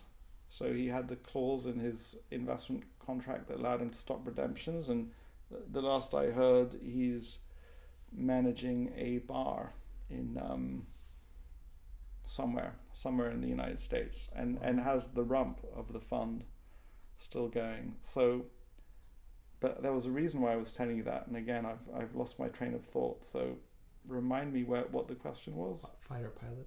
You were just going into right. So, he communicated like that. He was like, "This is you're gonna see. You know, I'm aiming on the target," and he had this belief about himself that that's who he was. And it turns out that it wasn't the case. Now, in contrast to that, you have Mike Burry, and we've all seen The Big Short. So, you know, if you're an outside investor, I don't remember the MCF guy, but you got the MCF guy and you got Mike Burry, you know? And Mike Burry is this incredibly brilliant guy who turns out to have been right. And he made an enormous amount of money. But then on the other side, you got the other guy. So is it the MCF guy or is it Mike Burry? And I think that, you know, Mike Burry, if you look at the movie and you look at that story, and I guess for people who are listening, Mike Burry is a guy, an investor, fantastic analyst in the period prior to 2008, realizes that there's this enormous bubble in the housing market and that it's going to go south, and he bets an enormous amount in a leveraged way using credit default swaps against the housing market. And investors get super scared, they get super upset. Some of the investors pull their money out before it happens, but then we get the crash of 2008-9. Mike Burry makes insane amounts of money for his investors, and he retires. And so Mike Burry says, yeah, I know there are people who think of themselves as fighter pilots and are not. I'm not one of them, trust me. But when you're on the outside, you have to say, well, do I trust this or not? And it's not shoes that I would like to be in. And what I believe is that the person who thinks they know may know or they may not know. So Mike Burry, the history of that is that he said, I am that guy who knows, and this will work out spectacularly.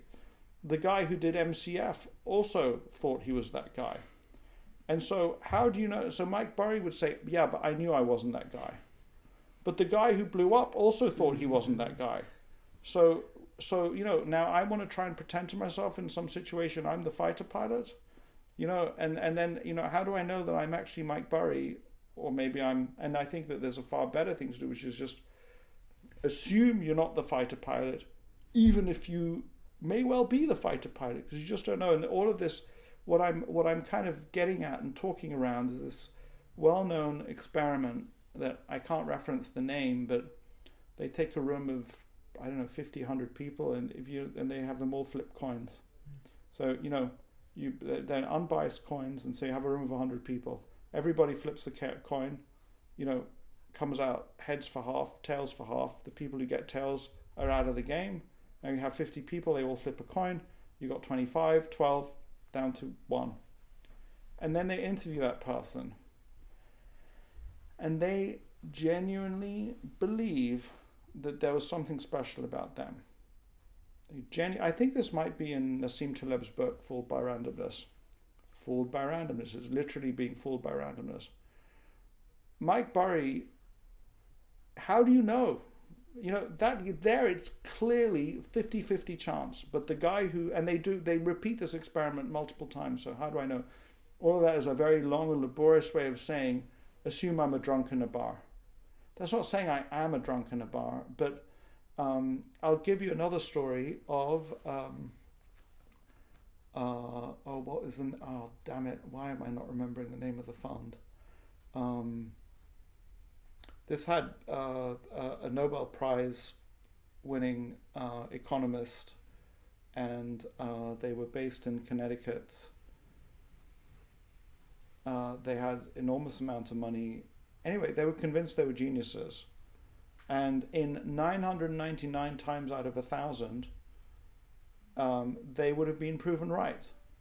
There was a 1 in 1,000 chance if the markets went the wrong way and spreads diverged in a certain way rather than converged, that they'd be proven wrong. And guess what? So here's something else. There's a very powerful, this may be the best lesson, the best thing that I can share with you. And it's kind of like, it's almost spiritual. Life will seek out your weaknesses.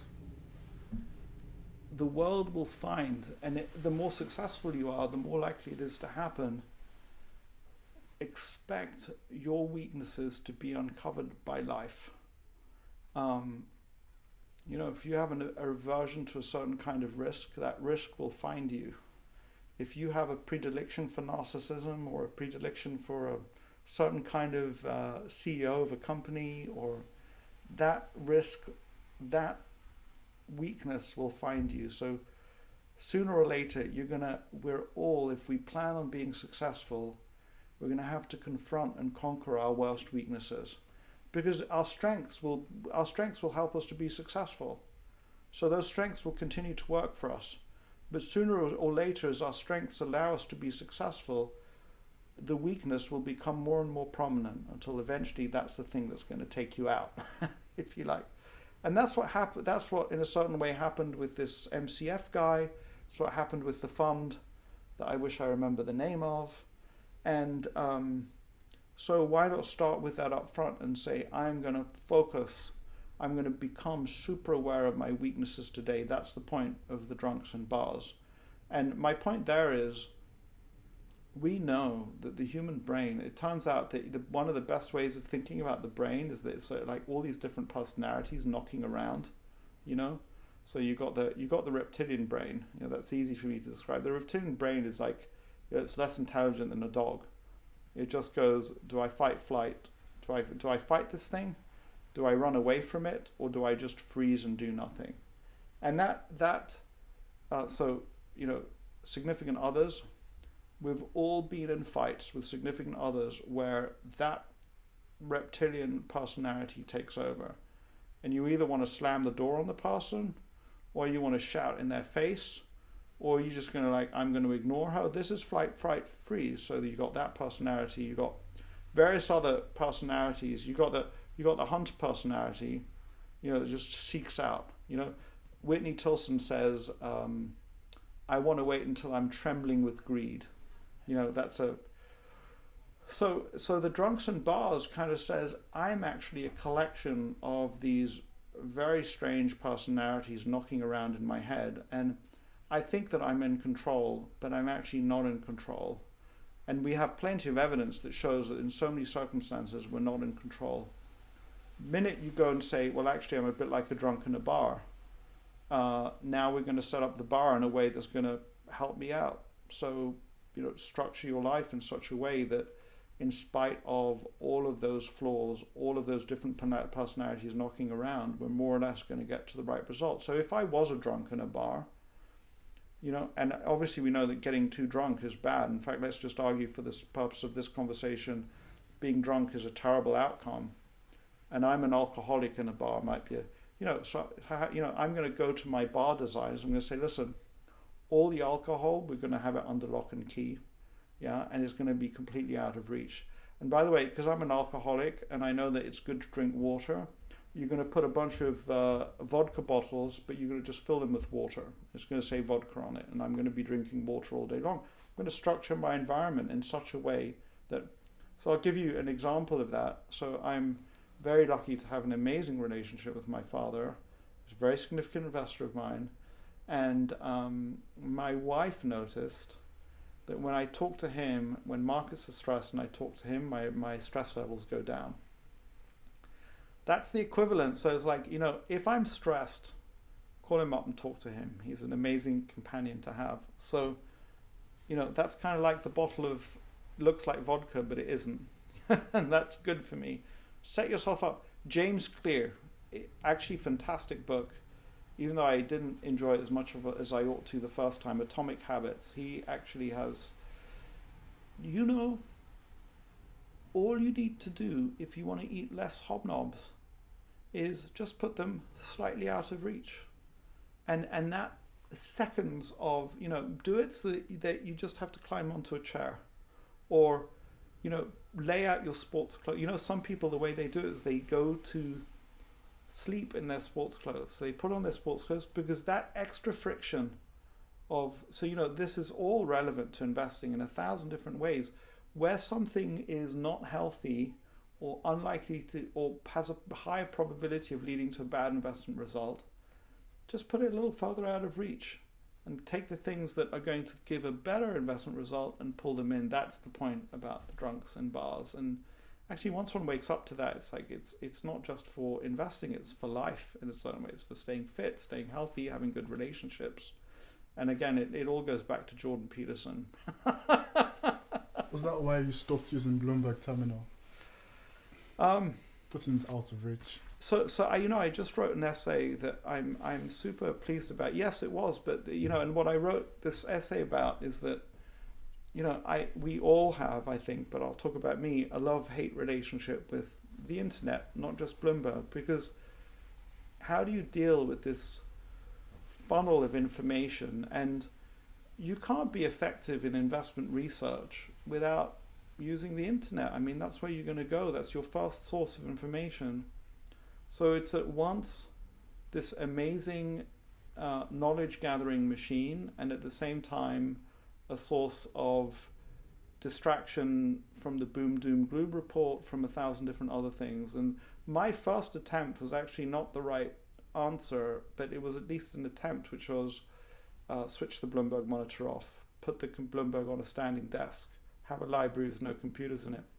My 2.0 of that now is actually, you can see it laid out here. So what I do in every office that I'm in now, if I possibly can, is I have 2 desks facing each other.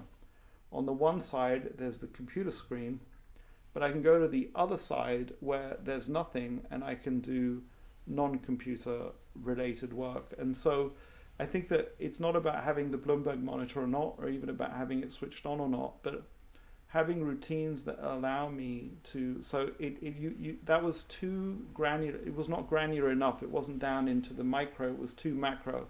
It's not yes or no. You can't say no computers in my life because they're too useless, or sorry, not too useless, but the negative outweighs the positive. We have to get into more granular thing. And I mean, there are all sorts of things. So I would say the Evernote actually helps me, because I now, rather than tweet something out or rather than read it in the moment, I clip it and read it later, and it will take away distracting ads and what have you. I think one of the big benefits actually of a Bloomberg is that it takes away, it's a standardized way of looking at something. So, you get a news report, it's like it's there, just the text in a lot of cases, and I think that's really, really useful. But within the Bloomberg monitor, I would say that when they first came out, so you could have either the kind of viewer screen or you could have the Bloomberg monitor cover the whole thing, and a launchpad. They called it launchpad. And first I was like, I'm going to have a launchpad. I'm going to have I used to have 4 screens. I'm going to there's this whole array, And then I actually realized, no launchpad. Get rid of it.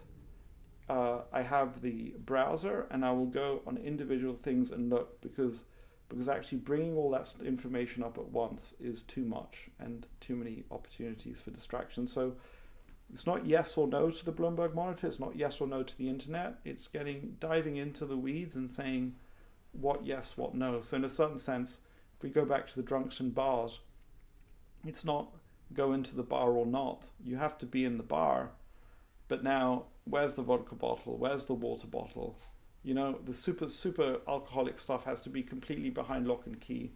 Actually, I decided to download TikTok because I wanted to see what my children are watching. And, you know, so I understand how when you got the blue, the sort of the notification thing lights up on Facebook, that's kind of a little hit of dopamine.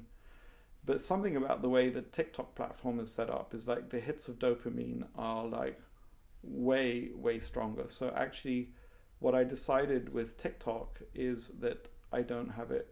If I want to check in on TikTok, I have to download it, then I have to connect it, look at it, and then I delete it afterwards. And that's my sense of putting something slightly out of reach. And actually after watching The Social Dilemma, Laurie, my wife, deleted Facebook from her phone. So I think that's something that many people are doing. They're saying, okay, I'll check social media, but not on my phone. So social media is only available on their computer, which is a completely different experience. So I think that we live in an age where we have to, we're beginners at starting to engage with, I mean, a great example is my son. My son built a computer. I'm very proud. Oh, look at my son. He can build a computer. That was great. And actually, playing games sometimes is great, but playing games all day, every day, maybe not great. So I think that that's a challenge that we all have. I'm not telling you not to use a Bloomberg monitor. I'm saying be intelligent about it. Yeah. I think my idea is to jump into the fire round. Yeah, sure. Okay. I'm extremely excited for this. Yeah. So I've prepared a couple of short-ish questions, which Yeah. I want you to expand on, but it's going to be in a rapid-fire mode. Yeah. So the first question, and you talk about plenty of books in the education of a value investor. What is the book you've gifted most to your friends, family, and anyone you meet? Yeah, so I had the benefit of seeing these before, and so what came up for me, I don't have the notes in front of me now, but recently I've been gifting Simon Sinek's book, The Infinite Game, and there's another book by somebody else called The Infinite Game, and I think it's a wonderful book with some really great insights, so I've been gifting that. Think and Grow Rich by Napoleon Hill. I'm getting a nod here, so I guess you've seen it. How to Win Friends and Influence People is a spectacular book. So I think that those are the three that I've been doing the most of. Then a fourth one that I've been doing quite a bit recently is by a guy called Sonke Ahrens. He's a German guy, and it's called How to Take Smart Notes. And I've been particularly enamored with a guy called Niklas Luhmann. I don't know if you have followed him, but it's all about how to manage myself in the knowledge acquisition process, and I talk about it a little bit in this essay that I wrote. So that's 4. I've actually ordered the note-taking book after finding it on your Twitter. So, oh, that's great. Yeah. Hopefully it helps me out with university, but it will. It will, and no doubt, it will help you with life, I believe. Yeah. So another, it's not a book, but I would just tell you that there's this tool that I've just started using that I think is extraordinarily powerful. It's called Rome Research, and it's kind of a note-taking app, you can argue, but really, really interesting, and it's helping me to, so this guy, so this is all recent finds for me, and it's not books, but I feel compelled to share it because I've just written about it, and I think they're amazing guys. So a guy called Tiago Forte, he's just had a baby. I know that because I follow his Twitter feed. He talks about building a second brain. And it goes to Sonke Ahrens' book, Taking Smart Notes. And so we think using our environment. And so we have limited short-term memory. We have to take the things that we see and we have to write them down or capture them in one way or another. And then we learn and expand our knowledge by interacting with those notes outside of us. Those notes outside of us could be considered to be a second brain, if you like, or they may be part of our brains. I think that's extraordinarily powerful. Sonke Ahrens' book gets into it, but So does Tiago Forte and another woman who's here in London called Anne-Laure. I don't know how to pronounce her name properly. Anne-Laure Leslabs. Anne-Laure Leconf. She's here. She's originally Moroccan, and you should interview her. But that's a whole other story. And for Tiago Fortes, if anyone wants to check that out, I believe that's Forte Labs. Yes, right? That's right. And Anne-Laure is Ness Labs. Ness Labs. Okay. And they both were called to my attention by a guy called David Perel, who will be David_Perel, will be extraordinarily successful. So, yeah. And so you mentioned Rome research. Yeah. I'm very interested in hearing, what is one purchase, and hopefully it's not Rome research, but what is one purchase under $100 that you've made recently that has brought you the most benefit to your life? So recently can be, we can expand that a little bit. The cappuccino I had yesterday, does that count? I like your coffee.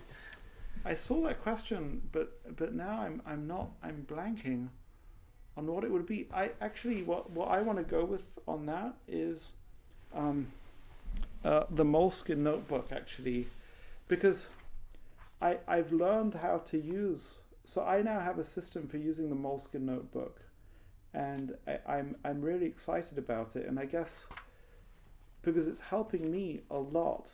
So yeah, I'll just this is actually. Well, these are sort of like initial notes on George Buckley. I pulled out the photograph, and he's just a guy that I want to follow a little bit more closely. And I didn't realize I was going to do this, but I'm going to turn back to, and this is something that if you look online, it's called a common book, but this is where I capture, when I'm not in front of a computer, fleeting notes. And there's something else that I found from the FT here on how people buy cars. So I don't know. But so the Moleskine notebook, the way there's a whole process So, on a blank page, I will write on this side and I will leave this side blank so that I can come back later and see something that I wrote. And so here's something where I was taking notes on something on this side, but I have plenty of space to fill out on this side. And then, this is just, I don't know exactly where I got it from, but there'll be an index. And the funny thing is that the index is never on the first page. So page 22 is the index in this thing. So here I go to page 22. And if I want to find stuff, so here I have page 24 is blank. Page 58 has got notes on Trupanion, so that I kind of have an index there. And then I'll number the pages so that I can go through to page 58 and I can see the notes that I wrote on Trupanion. Now, so look, I as a student took notes, so I'm used to thinking with a pen and paper in my hand, but so as somebody who would be familiar to the Brits is Dominic Cummings. You heard of Dominic Cummings. So if you go to his blog is still up. The guy, whatever you think politically, the guy is incredibly smart and either has good ideas himself or is connected to good ideas. So he switched me on to this idea of spaced repetition. So I took notes on Trupanion. I didn't put a date on this, but and it's scroll that would be hard for me to read, but there were some salient points that I took down on that company. Now I come back to it and I'm actually reviewing. So I'm doing spaced repetition. There are salient points which are now getting committed into memory. So actually a Moleskine, when well used, is an extraordinarily powerful thinking tool. And I'm super excited about it because now it's becoming, and I have, since I started doing this, and it started during lockdown, there's about 6 or 7 of them that I'm slowly filling out. And so I feel like my capacity to take in and absorb the right knowledge has gone through the roof. And the simple, and I've experimented with different ones. So Tomoe River is a Japanese one, but I actually like the Moleskines the most. So anyway, that's my $100 purchase. And I don't own shares in Moleskine. I would tell you that I did look them up. So I was kind of frustrated because this is an Italian luxury goods company. Their sales are about I think about 160, 170 million euro right now. And I thought, interesting. I'm going to, that could be something that I might want to buy shares in. And they were acquired by a Belgian automotive distribution company called D'Ieteren. Now, and this is a minuscule part of their business. So, nothing doing. But anyway, there we go. Moleskin. So in that question, you also answered that you started doing that quite a bit during quarantine. Yeah. So we have a tweet from you here that says, things I can do during quarantine from March 13th. Read annual reports, take long walks, Skype with family and friends, write thank you notes, and do Zoom calls. Yeah.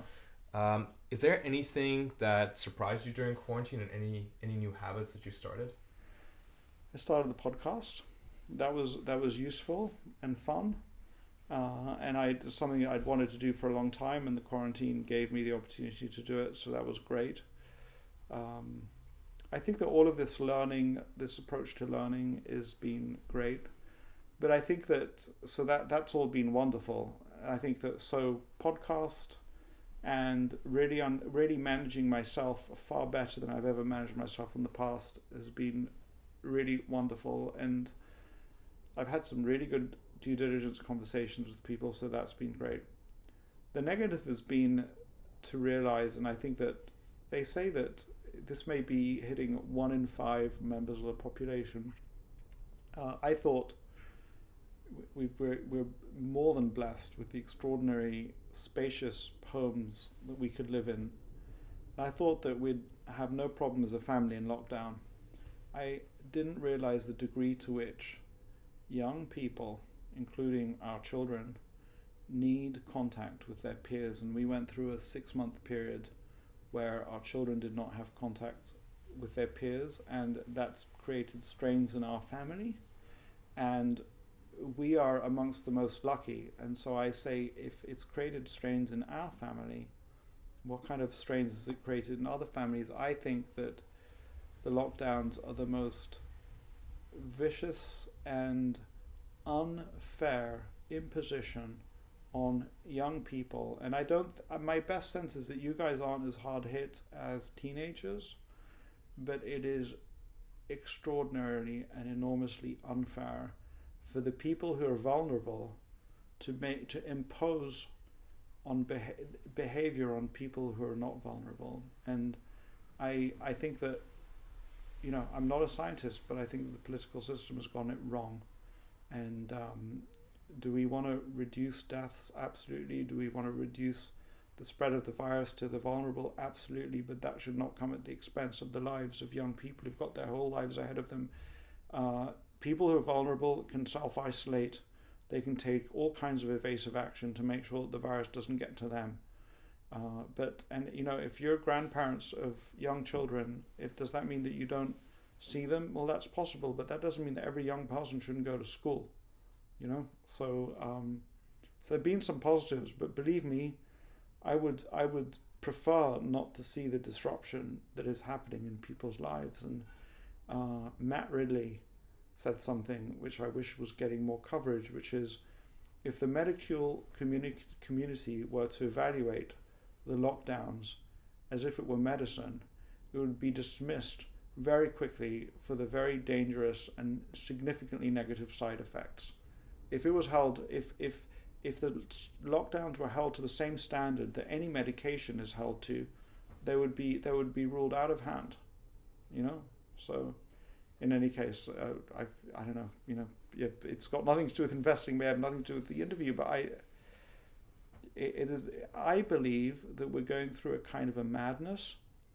I think that for reasons that I don't fully understand, the governments aren't able to get a grip of what is the most rational thing to do. And I think that the enormous lack of compliance that we're seeing in populations recognize that. And the interesting thing is, we were talking about Russia.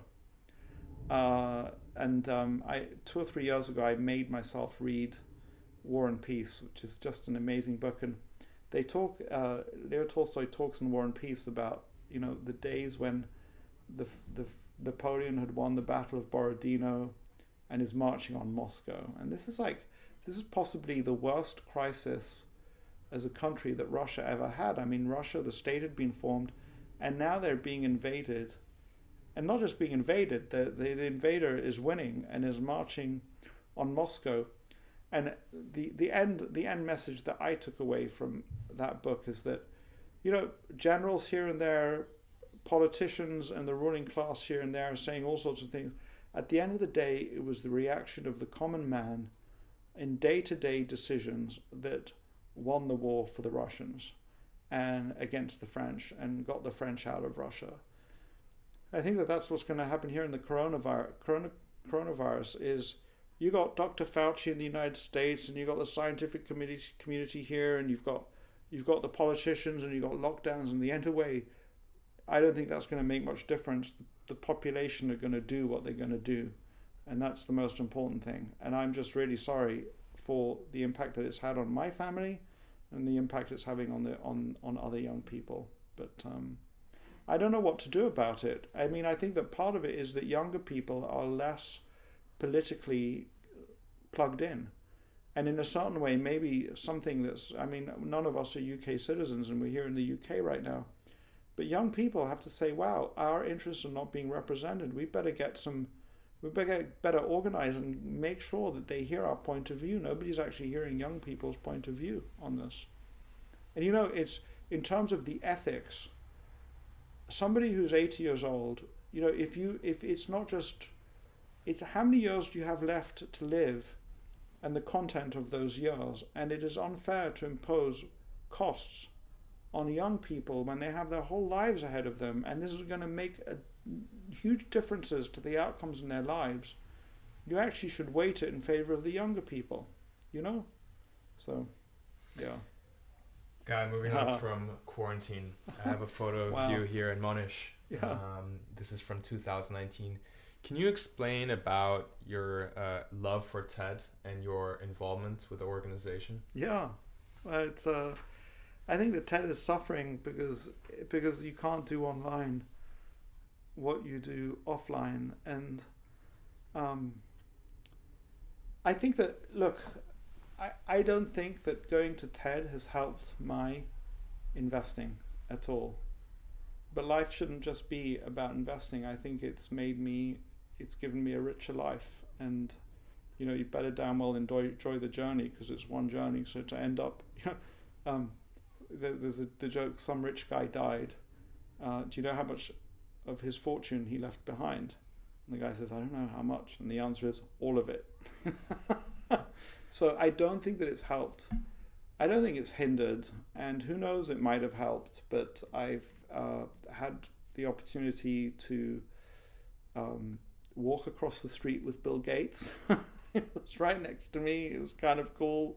I've had the opportunity to have many interactions with Li Lu at the TED conference. That's been extraordinary.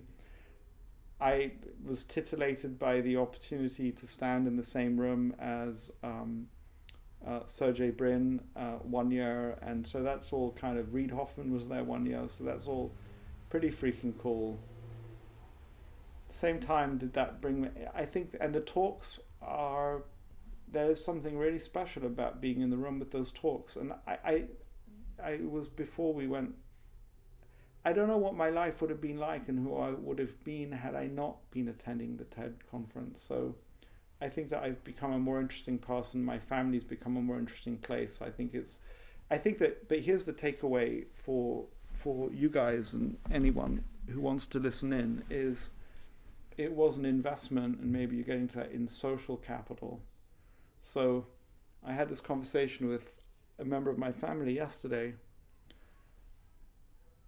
Have you listened? I'm sort of pausing because this could be a whole 20 minutes, and I don't know how much the listener is interested in this, but how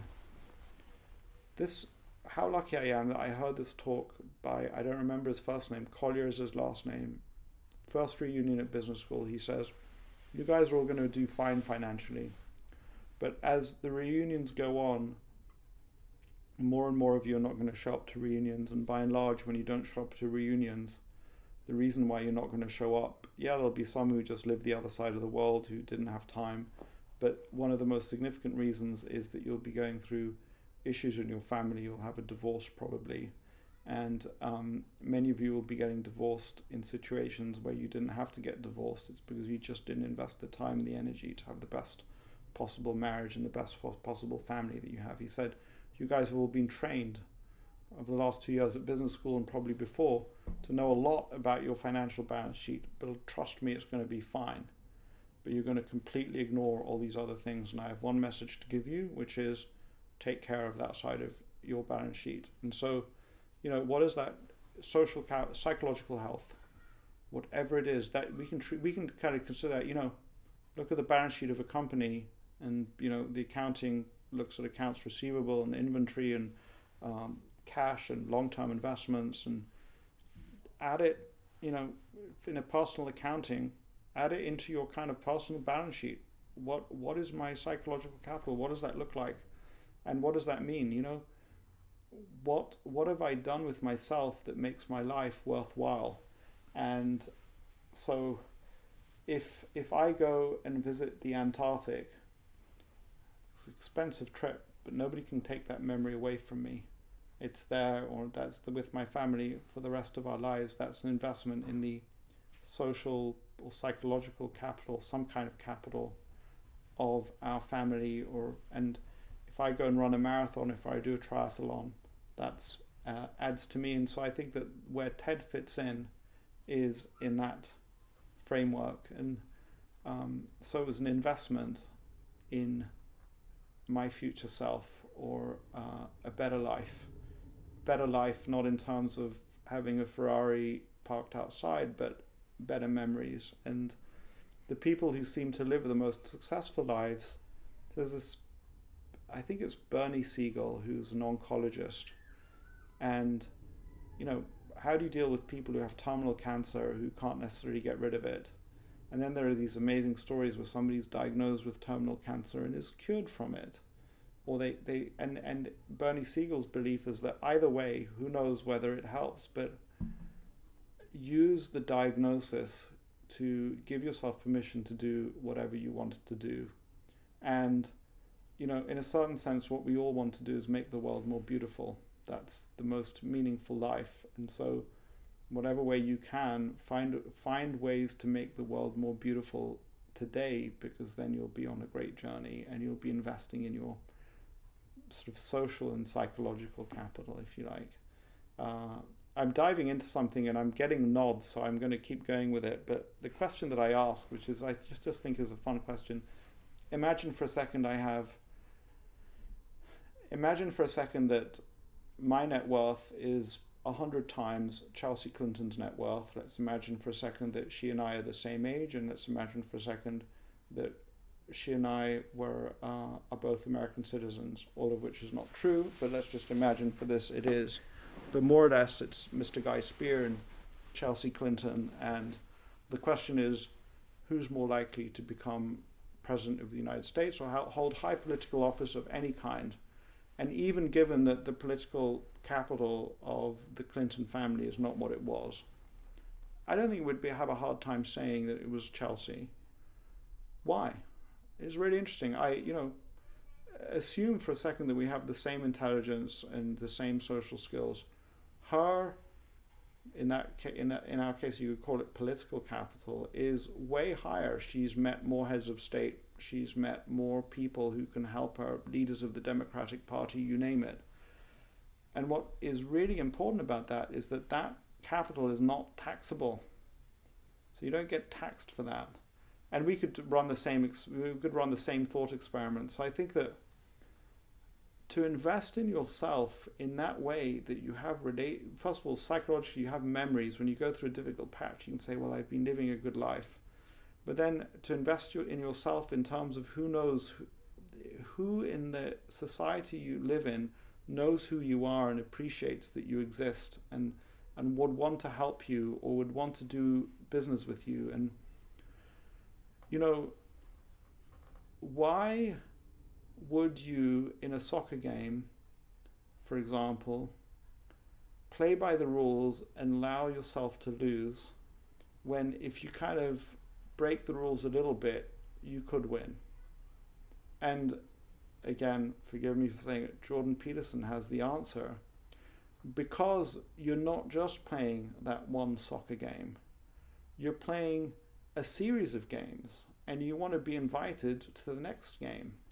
And the person who cheats in the soccer game might not be invited to the next game. So you're engaging in a bidding contest for some company that's being auctioned off, and you could break the rules and win the contest, or you could keep by the rules and possibly lose the opportunity. You play by the rules because you want to get invited to the next auction. And so TED is a way of investing in that social capital. And I can tell you that I came at it, like with the thank you notes, with a kind of a selfish, I'm going to, go meet Sergey Brin and I'm going to convince him to invest a bit or whatever it is. And I think what's really important to recognize is, we talked earlier on about, greed. Engage with that greed. Don't pretend it doesn't exist, and then use that greed in a positive way. So it's okay to go to the TED conference, and with that sort of kind of acquisitive,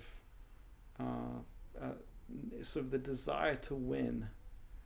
It's okay, engage with that, because you'll find a way to use it in a more wholesome sense, and so it's okay to do it. And that's how I went to TED, and yeah, it did change my view of the world a lot. I think that I can count Bruno Giussani, who's the European director, as a friend, and he's introduced me to some people, and it's been great to have him in my life, really great. So there's TED, yeah. Guy, moving on to the last photo, and a more cheeky photo, is of your time at your alma mater, Oxford University. That's Could amazing. you expand on this photo and also tell us what you would have done more of in university? That's so interesting. So that is here. Let me take a look. It's so that's up on the internet. I didn't even realize it's up on the internet. But so that's me. I didn't realize there's a gap between my teeth there. And the guy in the middle, his name is Kevin Town. I don't know where he is right now.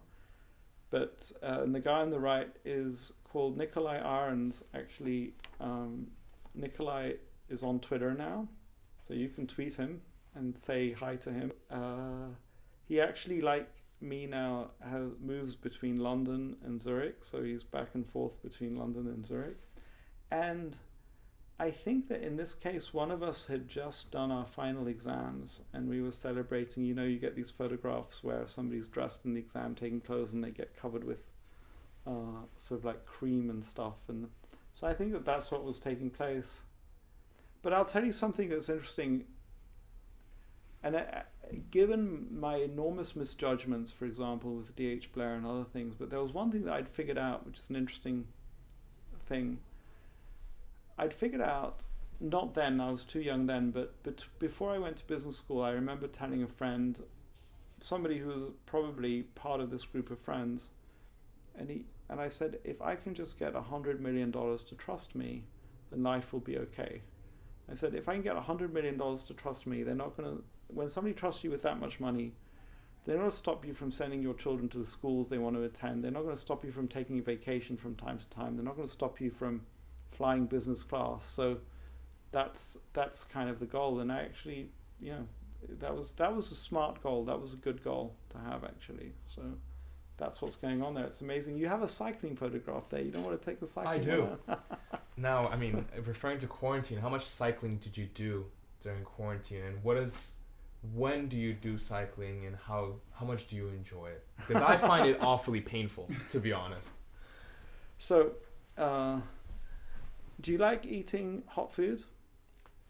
Not for me. Is that you? Yeah, I do. Right. It's part of the Nigerian culture. So, right. Yeah. You will understand the phenomenon. I have it from my Mexican wife. So this doesn't work for me, but it does work for her. So I see her eating, and there's this super hot sauce, and you can measure the hotness of sauce. So it's super hot. And this is causing her pain. Yeah. But then she finishes the mouthful, and she does more hot sauce. And then it causes her more pain, and is like, do you understand that? Yeah, I do. So yeah, it's anathema to me too. And I can do mild sauce. I'm a kind of a beginner. I can do mild sauce, mild hot sauce. Like, what is mild for you? Is that sriracha or? I don't know. I can tell you that anything that is in a restaurant is mild. Okay. In a Western country or a Northern European country for sure is mild. So why am I telling you this? Because she has the pain, but then she wants another one. And so I went on one of my first calls with somebody, and he explained to me that he said, look, cycling up hills is a bit like eating a chili pepper. You eat it and you go, oh, that was, wow, this is so painful when you're eating it. But once you're done, you say, that was rather good. I think I'll have another one. And Dede, you understand that, don't you? And my wife, watching my wife, and can't do anything else on a bicycle. Can't read, can't look at your phone, can't even talk to somebody. So that is, it may be that right there I am forced into a zone where I'm just cycling. And so I find that psychologically very, very rewarding, not to mention that I enjoy eating, and if I go cycling, I can eat a lot afterwards, and so that feels good as well. It's funny because, I would have liked to have thought that I would be a more avid tennis player, for example, and that I'd be, like this guy, Jorge Paulo Lemann, is big into tennis. He doesn't go cycling. He's the guy who's behind the InBev, the huge beer company. It's a Brazilian family. Also, Zis children, by the way. Brazilian Swiss. One of the richest men in Switzerland when he's in Switzerland. Came to live in Switzerland because there was a kidnapping attempt on his life in Brazil. They're behind On Shoes, and they're going to take On Shoes. This is a kind of a Swiss trainer brand that Roger Federer is invested in. But anyway, so he's well known to be into tennis, and it's a more social sport, but there's something about the solitariness of cycling that really appeals to me. I think that what's hard for me when I look at the photograph that you have there, or the excerpt image that you have, is that I've done so far less cycling that I really would have liked to have done. There are, I don't know how many cols or mountain passes in Switzerland, and I've done like 2, so one of which is Albius, but cycling's a great sport. I should give it a shot. And to wrap up, I have one final question, and that is, if you had a giant billboard in the center of every university in the UK, what would you write or put on it? Lockdown suck. Brexit was a mistake. No, actually, so I had the opportunity to think about this, and I had a couple of other snarky ones. Actually, this one's snarky as well, but it's the one that I'd put up there. You're not as great as you think. And that comes from a famous line that Golda Meir gave to her minister. So she was one of these. So before I go there, Margaret Thatcher, the only female in her cabinet, there's a spitting image where the waiter's coming to serve her, and her cabinet, she says, what would you like? And she says, I'll have the, would you like fish or meat? And she says, I'll have the meat. And then the waiter says, and the vegetables? And she says, she turns to her cabinet, she says, yeah, the vegetables will have meat as well. But anyway, so this is Golda Meir, Prime Minister of Israel, single woman, all male cabinet, and she apparently says to the cabinet meeting, "Don't be so humble. You're not that great." So yeah, you're not that great, I think. And why? First of all, it's so wonderful to have an elite education, but you do much better by focusing on what the elite education didn't give you and the biases that you have as a result of it. I also think that it's say that to England or Great Britain, you're not that great. I mean, I just think that there's a transition that the UK, I thought it had been through it, but the UK's got to go through a transition that other European countries, I think the Netherlands is through it. So the Netherlands was a great power, had an empire, or small empire, had properties around the world. They've accepted who they are. I think that Germany has done a fantastic job of accepting. Germany's just an amazing place. I mean, there's a book that just came out in the UK called Why the Germans Do It Better, which I was going to say something negative about it, but I was slightly disappointed, but maybe because I know Germany quite well. But I think that, I mean, I don't know if you guys visited Berlin. I worked there. So modern Berlin is a very, very special place. It's a special place because of the people who made it special. If you think of the Bundestag and the way they recreated that dome in glass, there's a really intelligent saying, hey, we're about our history, we're also about an openness, and we want to have, you think of that and then you compare that to the Houses of Parliament, which is so untransparent in so many ways. And they wanted to say, we want to create a transparent democracy. And then you have the memorial to the murdered Jews of Europe. And I think that it's right next to the Brandenburg Gate. They took prime real estate, vast tracts of prime real estate. They could have made it into a park. They didn't even make it into a park. So Germany is a country that is engaged with its past in it's a very honest way, and is, and it's a bit like if I engage with my demons, greed, for example, ambition, then I'll be a better person on the other side. So Germany's engaged with demons very, very well. I think that actually, while France is still engaging with its demons, it's currently engaging. Britain hasn't even started, unfortunately, and the debate is, when I look at the debate over colonialism, it's not a rich debate. You've got two sides. You've got one side that wants to sing "Rule Britannia," and the other side that wants to tear down statues. And it's like, can we get somewhere between insisting on singing "Rule Britannia" and tearing down statues? Like, let's find that middle ground. And what does it say about a place that middle ground is not being talked about in the newspapers that I read? And it starts off, drunks and bars. You're not a fighter pilot. You're drunk in a bar. Starts off, Germany post World War II. We're not that great. We just lost the war. We just signed Berlin is in ruins. And what does it take for the United Kingdom to say, we're not that great? Because once you actually honestly say, we're not that great, now you can begin the task of developing a persona and a culture and a sense of self that fits with what you actually are, which is pretty great, actually. But you've got to start with that. So I think that's what I'd want to put up. I mean, for me, if I just go out of the universities, so where we are right now is not that far from a roundabout called the Hogarth Roundabout. And the Hogarth Roundabout, people who drive into London will know it, because if you come into London in a taxi from the M4, you'll hit the first set of lights is next to a Porsche dealership. And then the next set of lights is the Hogarth Roundabout. And over the Hogarth Roundabout, there is a flyover. It's a flyover that I happen to know because I grew up in the area. That flyover was built as a temporary measure post-World War II. And that flyover is still there more than 60 years later. And if this was Switzerland, or if this was Germany, or if this was even France, it's like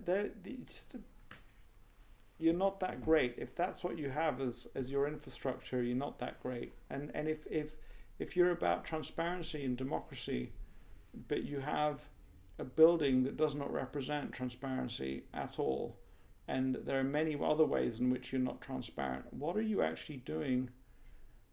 Sorry, this has got nothing to do with investing, but what does it take to get the broad masses of the middle of Britain to find themselves comfortable with their past, colonial past, feudalism, kings, but also to be resolute in walking into a better future with the values that you have? That seems to be something that is missing in British culture right now.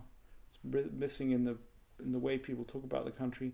It's not missing in Germany, in my opinion. I don't think it's missing in the United States.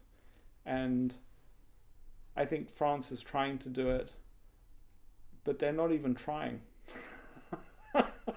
So you're not that great is a way of saying, start trying. There's a long way of making that point, but Guy, yeah. thank you so much for the interview today. I really appreciate it. Upon trying to check out your book in the library at LSC, I actually found that the copy is missing. So clearly somebody liked it so much that they just took it. Might have been me. It still says that it's in place, but it's really not. So for all those that are watching, we'll see if Guy can sign this copy of the book, and then we're gonna give this book to the library. So it's actually going to be in place, and please don't steal this copy. Guy, thank you so much. Yeah. I really appreciate it. Yeah, and, it was really fun. It was great interviewing with you. Yeah, thank you, all three of you. Earlier in the topic of cloning, and you mentioned Warren Buffett, and obviously you're famous for bidding $650,000 and $100 for a lunch with Warren Buffett. So I'd just be interested to hear about that experience and how that experience sort of impacted you as an individual. I mean, it really was life-changing, and it was life-changing in so many ways. I mean, that was not all my money, so I was a third of that, thankfully. But it was still an enormous amount of money. I could have bought a Ferrari for that. Right. As an investor in the company, I think about that from time to time. So Charlie Munger talks about hanging out with the eminent dead. So we don't have to be in the same room as our mentors as long as there's enough material written about them. We can read their books and watch their videos online now and all of those things. But boy, is there a benefit to being in the room with them. And so I got to do that. And there's a difference between being at the Berkshire meeting with 50,000 other adulating fans and being in the room with 5 or 6 of us, or 7 or 8 of us. And so this is why Zoom, at least in its current form, is never going to replace, at least not in its current form, meeting in person, because there are all these micro things that take place that just don't. And so, I mean, it's really horrible to realize that you are not as smart as Warren Buffett, and there was still a part of me that thought that I might be. I definitely didn't feel that way when I came out of the room after having had the lunch, and it was painful but valuable. I can tell you that, I think that I've quoted from that lunch 2 or 3 times just in this talk, but small things like he's considered to be a miser, but he tipped the waiter, I don't know, he gave him a solid wad, and I'm sure the wads were not $1 notes, so $200, $300, $400, maybe more. So where's the miserliness there? But that was also an example of him saying to himself, I'm in this restaurant every year, I want to have a reputation of being a solid tipper. But why? It's just a smart thing. You're a guy who's worth billions. You don't want a waiter who hates your guts. So they could do all sorts of things. They could spit in your soup. They could, so give a solid tip. So that was, you get these kind of the personal interaction. I also got the sense of the sort of, I haven't seen this in any of the biographies, but kind of a smart aleckness there. So I made a joke about my investment mistakes, and he looks across the table to me and he says, I don't make any mistakes. That's not true. I mean, he's insurance company in Australia, there are all sorts of mistakes that he's made, but there's an element to his personality that wants to be right. So you start, so I think that the launch was perhaps the beginning of seeing him as a human, not as a god, if you like. But I think that then there's the kind of the meta knowledge, and I think that we've discussed how in many cases it's not the actual thing that you want to know about, it's the actual thing in the context of what it's coming as. We talked about how newsletters need to be seen in the context of who's producing it and what motive they have. The launch was the realization, part of the learning for me from the launch was the realization that you guys have done it. So when you find the right person, it's okay to invest serious amounts of yourself into being around them because you'll benefit. You guys did it by coming all the way out to Richmond to talk to me. You've invested basically a day of your life to expose yourself to me. It's kind of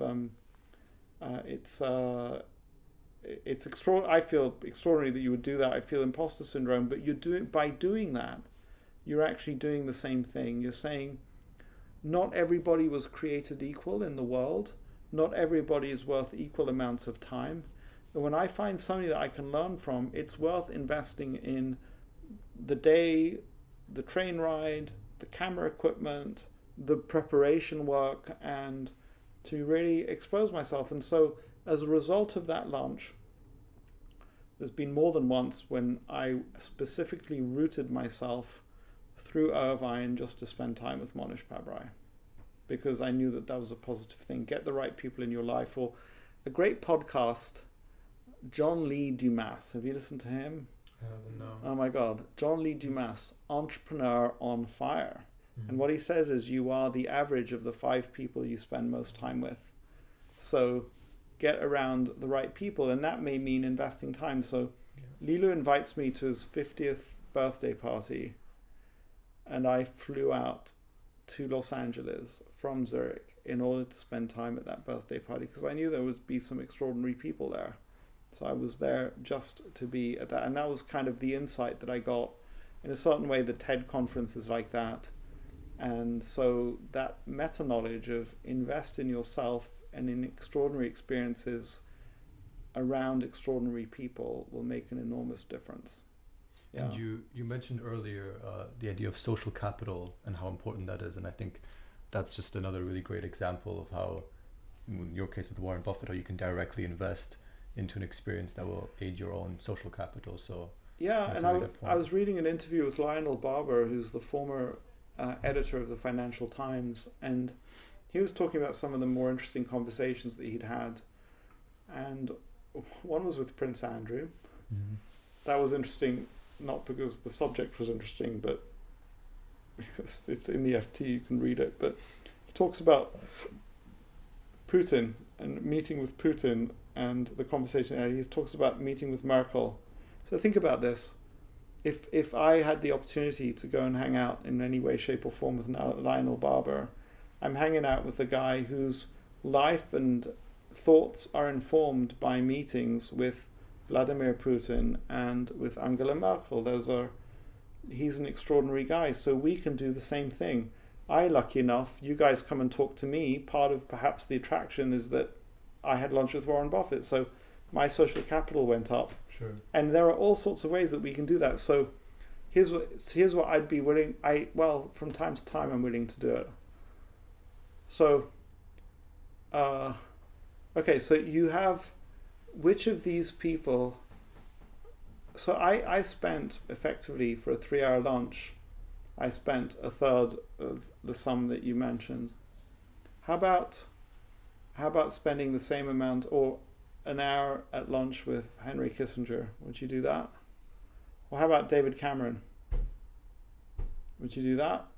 I'm not saying, but actually, it's not clear to me that investing the money to do it is a dumb move, because you now have that experience. It never goes away from you. Never ever goes away from you. So don't always focus on keeping the money in the bank.